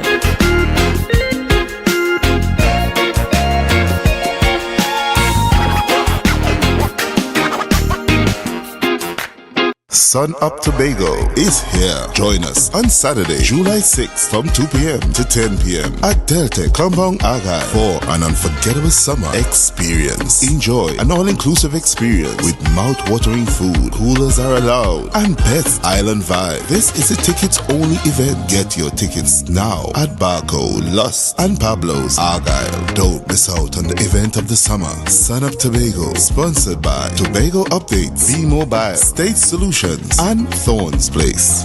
Look at people in here tonight.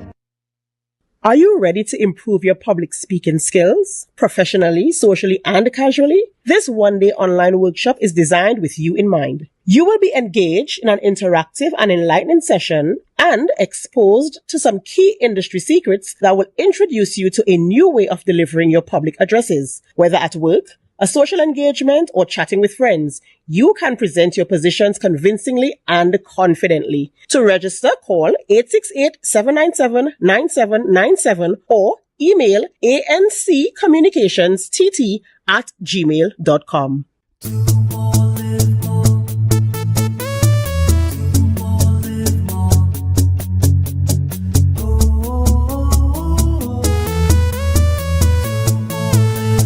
This is how it's gonna go. They better look up below, 'cause this is your show, and everybody's gonna know. Say it to them once again. They better look up below. This is your show, and everybody's gonna know. That's how it's gonna go. They better look up below, 'cause this is your show. Notice is hereby given that the 63rd Annual General Meeting, AGM, of the Bethel Credit Union Cooperative Society Limited will take place using a hybrid format on Thursday, June 27th from 5 p.m. The physical location will be upstairs the Mount Marie branch office. The purpose of the meeting is to receive minutes of the 62nd Annual General Meeting, to receive reports as follows: statutory and board-appointed committees, report of the auditor and audited financial statements, to receive budgetary proposals for 2024, to elect officers, to approve general resolutions, and lastly to transact any other business that may properly come before the meeting. A digital copy of the AGM brochure is available on the website. Please visit our website at www.bethelcredituniontt.com or any one of our branches for further information.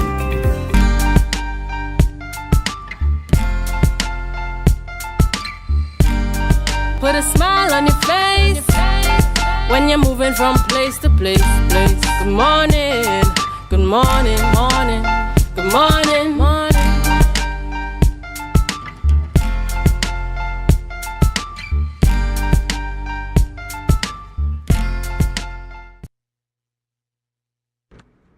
Assembly number. All right. Okay, folks, we're back. And we're having this exciting discussion. We ain't quarreling and cussing off here, but we're really debating it strongly here. let us continue chatting about the situation with tourism generally and some of the problems and issues. If you could abbreviate it, because we're taking calls, folks, and if you have any call or comments or contribution to make, we could take calls. We're having a few minutes here for some calls. Right. In the budget statement here, the book, they talk about the Castara model. I am saying it's a Tobago model. And I don't understand exactly what they mean by the Castara model, because we have a Bonaccord model with 3,000 inhabitants in Bonaccord. Okay? So you forget about Castara model and Bonaccord model. You're supposed to have a Tobago model. That is what you're dealing with. I know they want to talk about community tourism. You want to talk about it? You talk about Bonaccord and so on. You see? I do like the idea of you dismissing that Castara model. Jerry, you see, the because Castara you're saying model it come from and you're ignoring all the other models that you have. I'm not saying that we don't have other models, but I'm saying that the Castara model is unique. And that is start from now. It started from when people say castigate the people and I would say that's how weed smokers and that kind of thing. And those people transform into being business-like, extended on their homes and so on. If they have a little weed smoking and thing, the tourists come in and some of them come from that. You had tourists coming to Castara for 15 years. 15 years. That is not an interesting model. The other tourist told me she lost her purse in Castara and everybody went about and they find the purse and carry back for the woman. Very good. That is the kind of community tourism and respect Tobago model, and so on. because Tobago is small. I'm not sure that could happen in any other village in Tobago. Oh, you better believe it. Okay? You have a Bonaccord model, and so to forget that. All right now, what is the Bonaccord model? You need... I'm saying let us build on what is happening in Castara. No, you may not build the Castara model in another community, but let people build out in their own models and let me be proud to say that this person coming to Bonaccord just like how they coming to Castara for 15 years. There must be something unique about that. Inward look with an outward gaze. That's what we are doing here. All right. Inward look, so we're looking inward all the time, and we're not looking outward for the foreign exchange and for expanding your tourism and so on. Okay, right now you need to be talking about your Tobago model. Okay, so you have airlift, you have visitors coming, you have that airport when it's filled, let's stick up in, please. We have a call coming in. Hello, caller. Good morning and welcome to Tobago Updates. Hello? Are you getting anything? The call dropped? Don't tell me a call dropping in this day and age, you know. So much providers in the place. All right, just give me another. Oh, hello, caller. Good morning. Oh, all right. Apparently we missed that one. All right, yeah. But I hope you take my point. It's not that I am saying anything bad about Castara or Bonaccord. I am saying right now in a budget statement, we have to talk about the Tobago model. We can talk about the Castara thing when we go in the division, but in a budget statement, is the Tobago model we're talking about?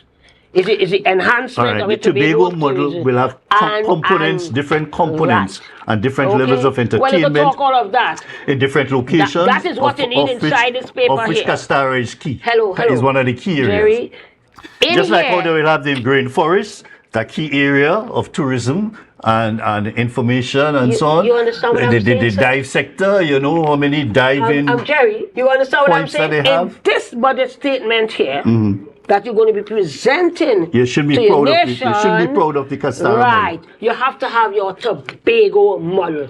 We cannot afford to be inward looking and just gazing outwards. We have to look out. We need money. We need foreign exchange. We need people to come here. We need to make this place viable. It's a lovely island, but we have challenges. Okay? So this is what I'm saying. Your little paper in the division, you can talk all about your Castara or your Bonaccord. This big paper here, have to talk about the Tobago model. All right. And what exactly is the Tobago model, Chairman? That you think we should talk about? What precisely you think they should have included in the budget? What we should have included? As a Tobago model. Well, how I'm you, saying the how, Tobago how, model must how you include all enhance- these that's things. right. But if they want to How emphasize you enhance Castara, your Tobago model, your Tobago tourism model. What is your vision for it? It's not here. It's not here.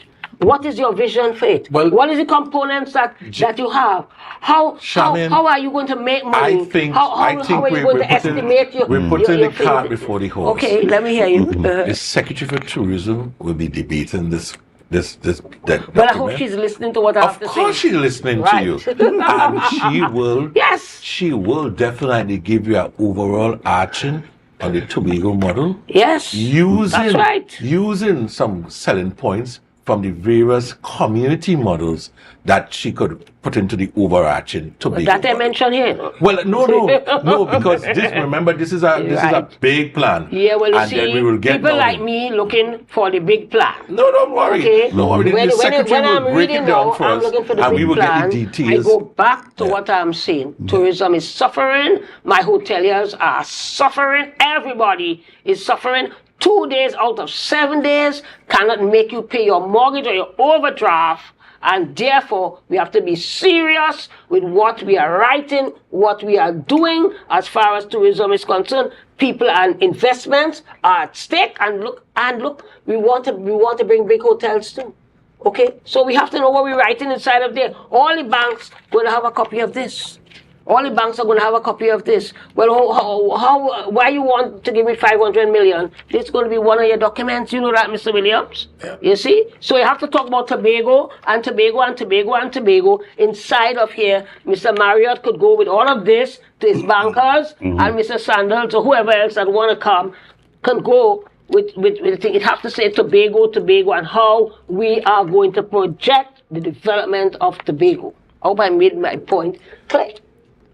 I think you're being clear, and you can be anyway, much more I just clearer. want to read a part here where they're talking about further. We're talking about additional flights and increased direct airlift will be pursued, and further we will continue to negotiate with Caribbean Airlines for the return of the domestic capacity to pre-COVID numbers. I think we tried that so many times, we're not succeeding. There'll also be significant attempt to improve the ability to seamlessly connect to Tobago, not only for domestic travelers and visitors, but also for international travelers arriving in Piaco and connecting to Tobago. They're pursuing that. Let me see how quick that could be done and pursued here in Tobago. Jerry, I just want to tell the folks in Tobago, listen to me, 2025 is going to be a game changer.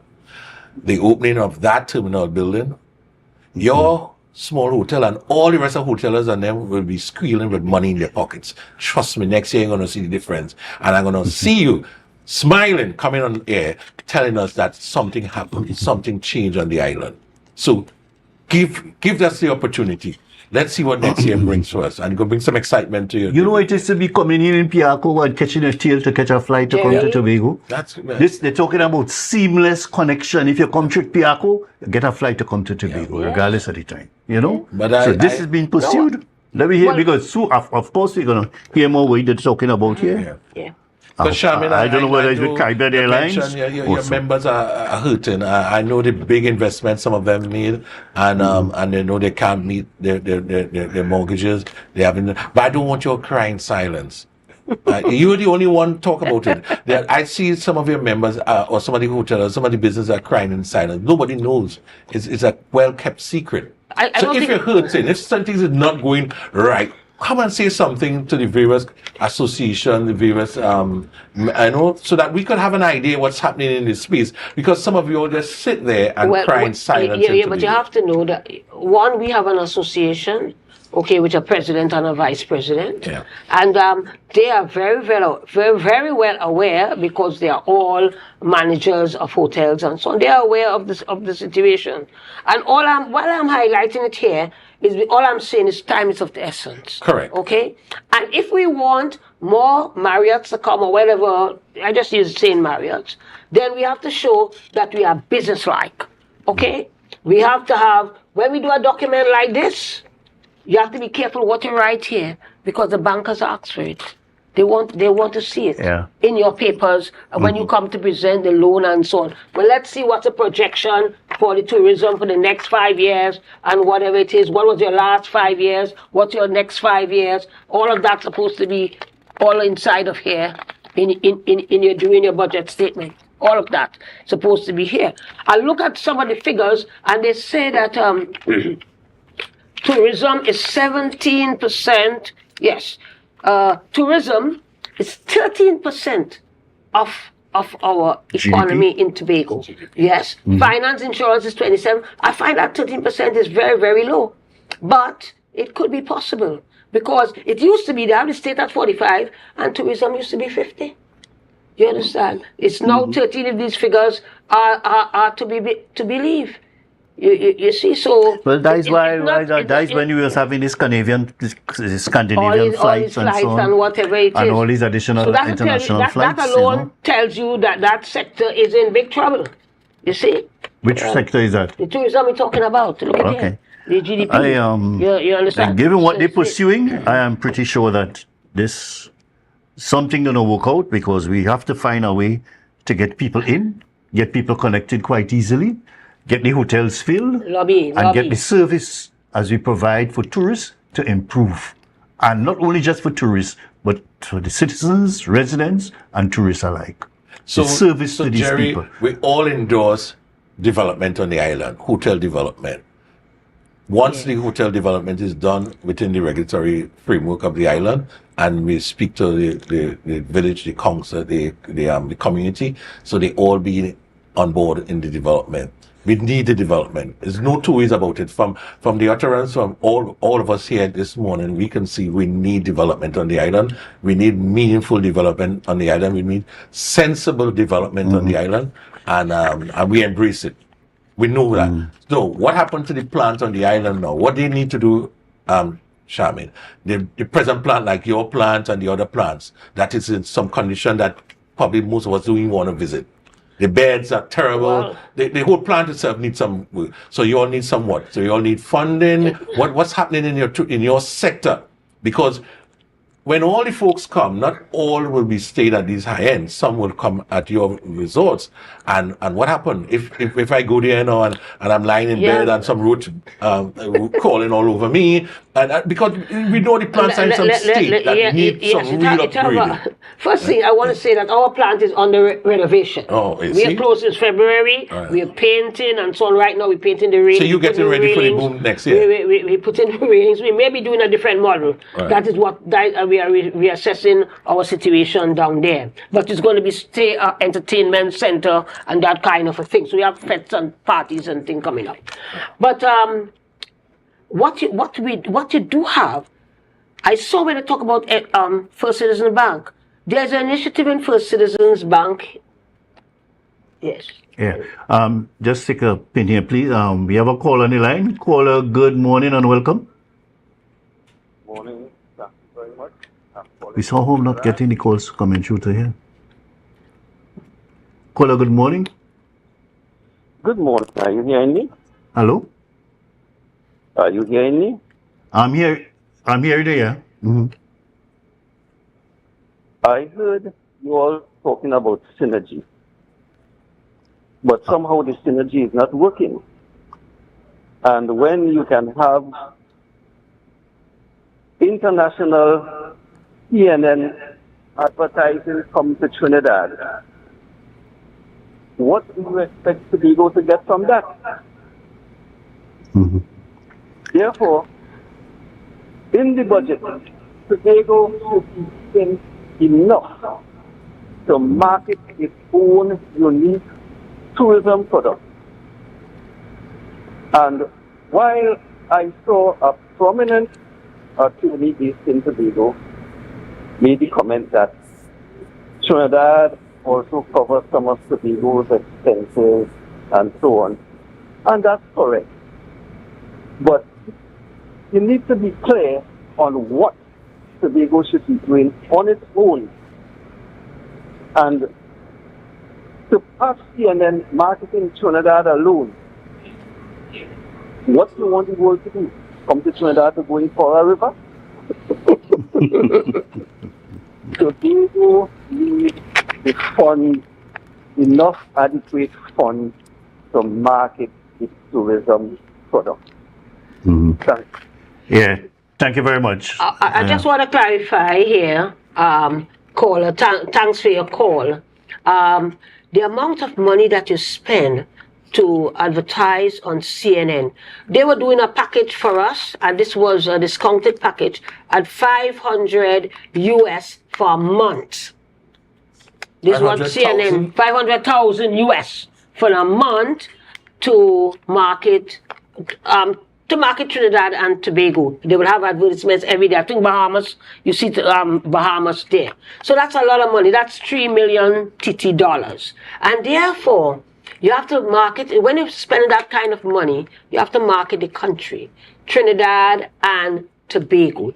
That reach, that CNN reach of how many billion people, you have to market Trinidad and Tobago at that instance. You have the CPL t-shirts, it's Trinidad and Tobago. So it needs to be clearly defined who, how, and when you market Trinidad and Tobago. When you market Tobago, visit Tobago Beyond, and when you market Trinidad, which is visit Tobago. That I just want to clarify the point that I was trying to make. But I'm glad you got the point. Yeah. Yes. Interesting comment. And he talked about the synergy. It means that we have to be in talking and be in sync with Trinidad, or Trinidad in sync with us together, so that we know when have opportunities like this, Tobago is not left out. Okay, we have to make sure. You know, I always remember Patrick Manning telling us at one point in time that because we were pressuring him to get fund to market on CNN. So you're saying that, but listen, if you get a couple ads on CNN, Tobago could be watched with people. You have rooms for that? That's correct. You know? That is correct. That was the thing. So then we come back to the point, Jerry, about the plant in Tobago and the capacity and what we have presently. The villas is looking much better than the hotels. And we will visit again some of the hotels on the island. We are very disappointed. Guests came to me, complaining about the so-called 1-star, 2-star, whatever star these companies have. But more or less, just the condition of some of these premises we need to work on. And so I'm urging the folks within the hotel, the accommodation space, don't cry in silence. Come forward and let's see what we could develop to assist your sector in moving forward. FCB in here, they take a copy of it. FCB through the Exim Bank, okay, they guarantee loans for hoteliers from Tobago. They call it the Tobago Tourism Development Fund. And what happened? And that has been there for years. You're not taking advantage of that? How many people know about it? What does this is? This is quite a few years. I'm the one who, so it's you alone who wrote know the about paper and so on. Dr. Baker is the one who got the government to think it, and it's there since Dr. Baker time. It is there. So it's a well-kept... It's not a well-kept secret at all. I never heard about that. No, never heard about it. Exim Bank. I never heard about it. Jerry here and Jerry sure you could get couple millions from it well. And the person who sees about that is this girl, Petunia Dillon's son. I know them. I know the young man. Well, what we'll do, Jerry? Okay. Jerry, we're going to invite Exim Bank. You said it's Mr. Petunia. I know the guy. Mr. Thomas. We'll invite Exim Bank to come and have a conversation in Tobago space, and we'll invite all the hoteliers and all the interested groups to come and see what funds the central government have for Tobago, and we're not taking advantage of it. We have a room upgrade program. Well, look at all the nice things, and you alone keep it to yourself. If you spend 100 million, I think they give you back 60% or 50%. It used to be 60 for Tobago and 50 for Trinidad, but nobody's lobbying, so Trinidad doing what they want. So I think it's in Tobago now, and it's a room upgrade. So you spend 100, you get back 50. Okay, right? So there are programs for that, but the idea is if you have 2 out of 7 days, where do you get money to do all of this? Well, this is the Shaman, thing. you understand what I'm saying? That when the guests come to the island, I am clearly cognizant of what is happening. And the plans are not up to our standard. But even that, even separate and apart from that, maybe there need to be more properties on the island. Of course, there's need for more. And there's demand for the demand for villas is definitely increasing, as you rightly said. Jerry, villas were thriving because during the COVID and post-COVID, people went to the villas because they thought it was safer. You understand? Less contamination and all that kind of thing. So you're just doing it with your family and your friends. The hotels were closed. Remember that? The hotels were closed. So we're suffering from all of that, and these are things that you have to seriously look at. But that is one initiative that I think we as definitely as business people would want to put to I'll take a note of it. I take a note of it. You gave me 2 things to take a note of this morning. I'm definitely going to take a note of that. And we have about 5 more minutes, and we just want to look at maybe agriculture and health. Sure. Quickly, just 2 minutes each from each person. We talk about health earlier, or we talk about health during the break? Yeah. But any area you want to cut before we have just about 5 more minutes? Well, I noticed health get the largest cut of the pie, and we see that the operational of the Roxville Hospital definitely need to get that hospital up and running, and it definitely will take a bit of funding under DP to get some of the equipment in, get some of the human capital, the human resources, the professionals, etc. And then at the Scarborough Hospital, there's some, as you said, indicated early on, there's some equipment that need upgrading, and the plant itself probably there's some infrastructure work that need to be done on the plant. Jerry, you alluded to the fact that there was problems with space. So we're having a spacing problem and other things. So I think health is important. It's very, very much important. Health and also health education. So we're not just looking to put in more bed and put in everything, but we're not educating you how to eat right, how to do things right, mental health, because we have a lot of probably mentally ill people walking around in Tobago, and we just don't know because of all the pressures going around in society. We're not taking the fight to NCDs. That's right. NCDs. We're not taking the fight to that. That's too much people out there with pressure, diabetes, heart issues, cancer, and all these things. These things could be managed, Jerry. These things we could through education, as you rightly said. Educational programs that can assist you. Early screening is important. Jerry, you're hitting the nail on the head. Why so many women coming out with breast cancer? In Tobago, look at Tobago, so many incidents of breast cancer. Jerry, I want to say That's something. a serious issue. Jerry, I want to say something and about prostate. that. Hold on. Here's why. Okay, so you felt a lump on your breast or the breast pain, like in my situation. Okay, I take a mammogram every year. We have 2 minutes. Felt the pain, and they arranged for me in 2 days' time to go up to Scarborough. I went, and they did a mammogram. And then the girl tells me, you have to come in a month's time to get the results. I lied on bed 3 days, yes, and I head for Trinidad. In an hour time, I went to a San Giovanni, whatever you call it, mammogram, and my scan. Yes, I have to pay the $1,000. Mammogram and scan. At my age, you do the both. Mammogram and scan. They show me the scan. There's nothing here. Whatever it is, they write it up. I'm gone. In that month, if they had seen something, I could have been under the table, taking out whatever it is, taking the treatment and so on. A month, the girl tell me. So if you don't have the $1,000 or whatever it is, okay.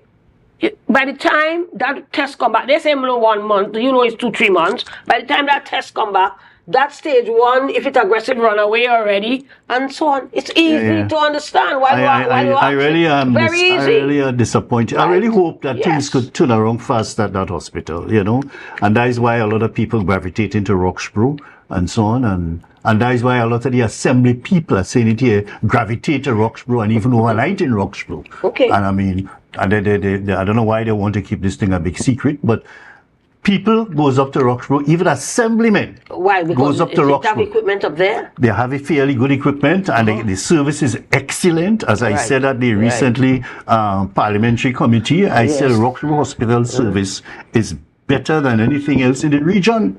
Service at Roxborough, given its inadequacies, given its limitations, the service is just superior. Well, I would say this. In my experience and my family experience in the Scarborough Hospital, I cannot say we have had any adverse situations there. I think that we have got pretty good service.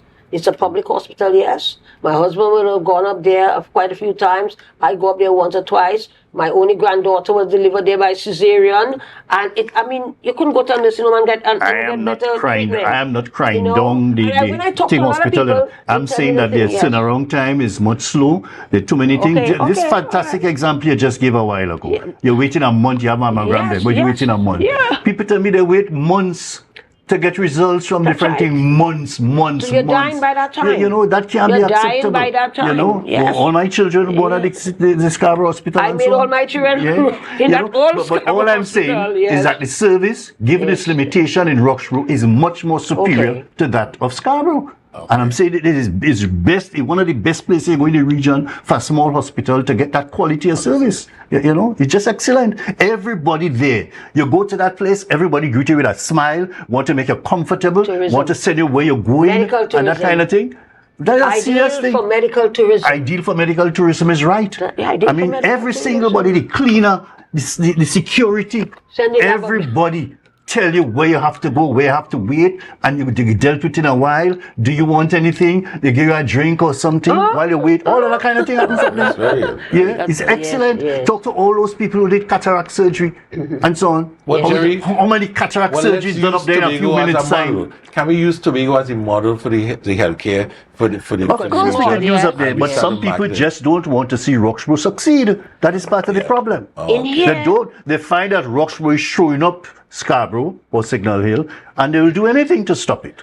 There's some people like that. In here, they talk about getting a vascular surgeon. I think I read it somewhere here. You know who is that? That is the boy Otley. Yeah, what's his first name again? Enroy come back. Yeah, he went here. When he graduated, he came here for a little while. They literally run the man out of the Jerry, place. he topped the exams, he topped the world exams, you know. Why the run? Man, the man is a specialist vascular surgeon, general specialist surgeon. They chased him out of here. Why you said that? That's what I'm saying. I know. So he was a vascular surgeon that came to do this connection for the dialysis and so on. And while he was here, as this expert in robotic surgery and all kind of thing, come here, he doing little surgery and thing, they vex about that. You could imagine that? You want healthcare in this place as a TRHA? You telling the people and them no, you don't, and they ban the surgeries now. No surgeries up there.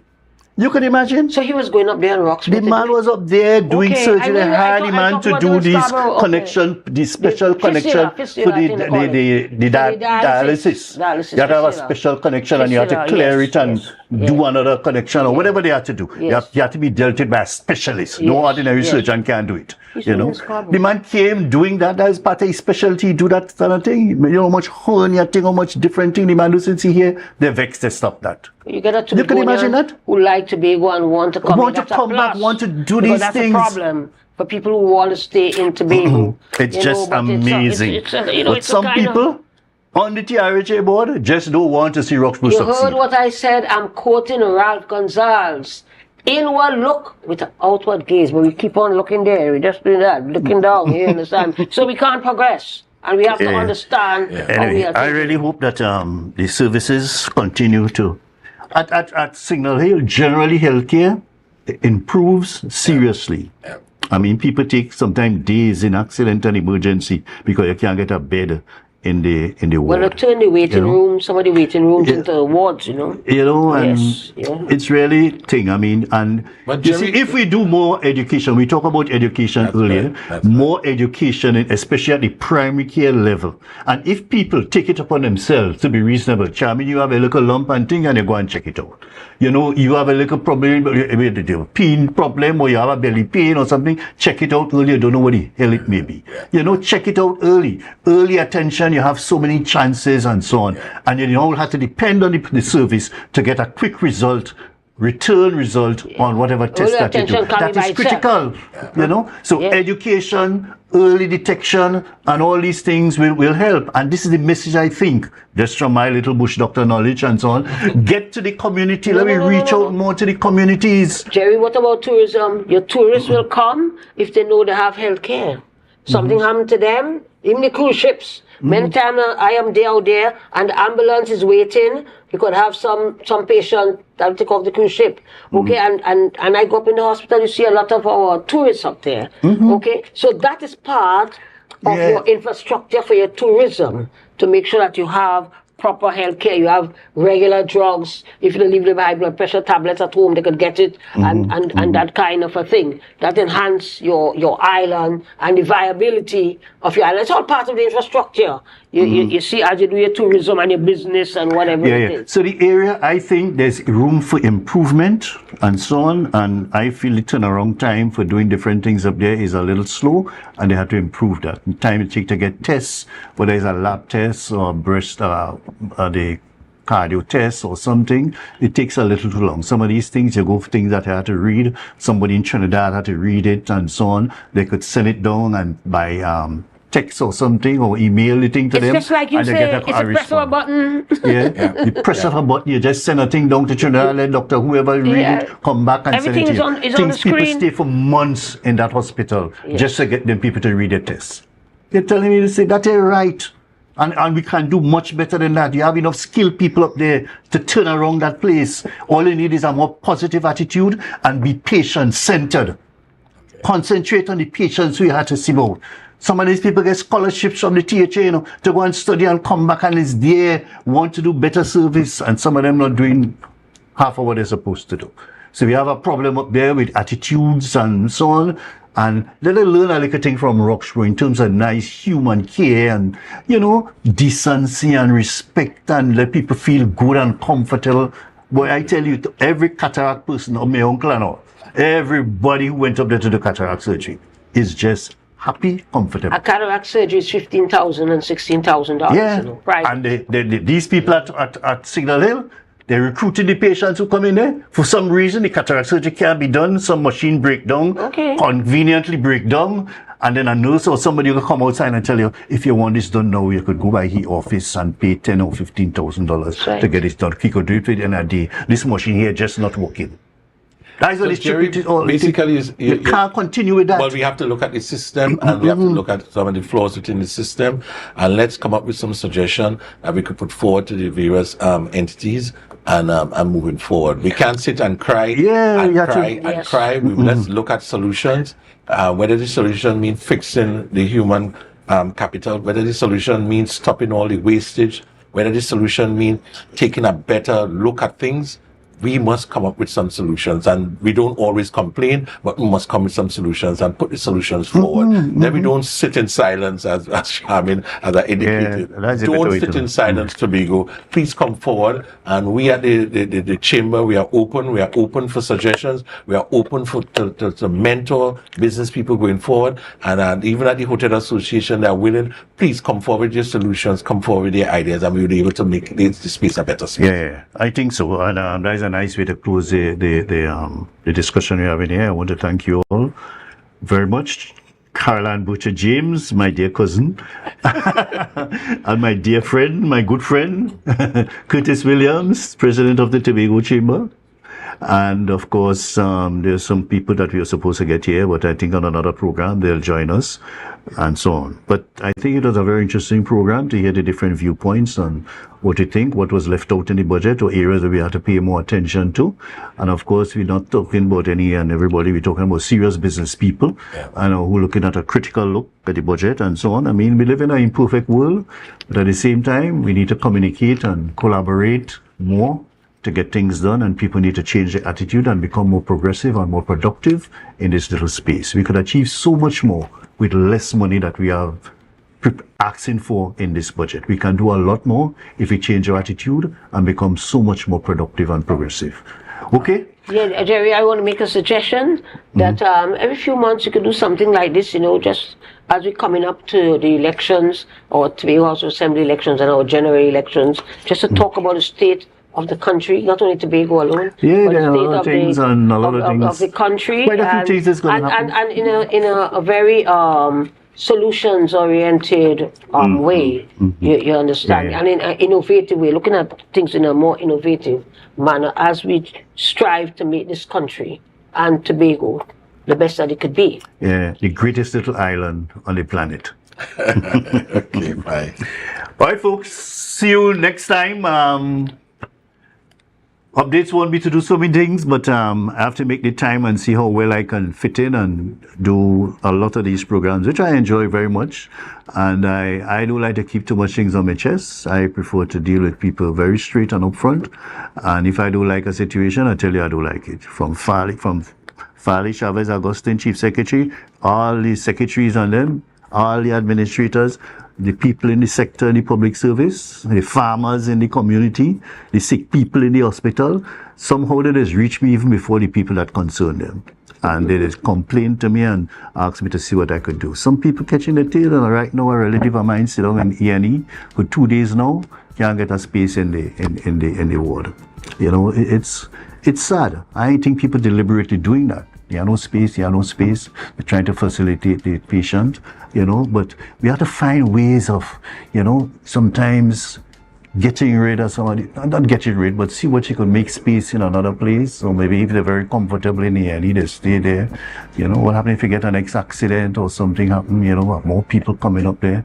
But it has to start with communication and education and bringing people, informing them of best practices and so on. That is where we have to start from. Education at all levels. Educate yourself on your healthcare, educate yourself on the business you want to get into, educate yourself on your own community and your environment.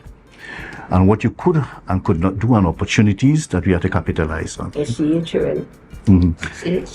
Yeah. Congratulations to them, the SCA children. Oh yeah, congratulations to the SCA children today. So all the persons who have passed, and when I say passed, or got a place, or placed in the different schools, just take it up. I know we had this issue of people wanting to go. I remember many years ago, a lady came to me and crying. She wanted her daughter to go in Bishops, and she didn't pass her Bishops, so I could do. You know, whatever school you pass for, take it with grace. You'll meet other people there. And I know many people from every single school in Tobago who went beyond what is expected of them to do great things. In every single school in Tobago, secondary school, there's some significant, proud, happy, contributing citizens to this country who came from all those schools. So let us just do our best at the schools. Use children, respect your teachers, and see how the good company that you must keep, you know, and just be respectful and concentrate on your work seriously. And God will be with you. But don't just sit down and pray like everybody say you must pray, you must pray. Pray and put actions towards your prayers. God will love that. See you folks next week or sometime in the near future. We'll be back again at the studio and talking straight talk on a Friday. All right, take care. Thank you.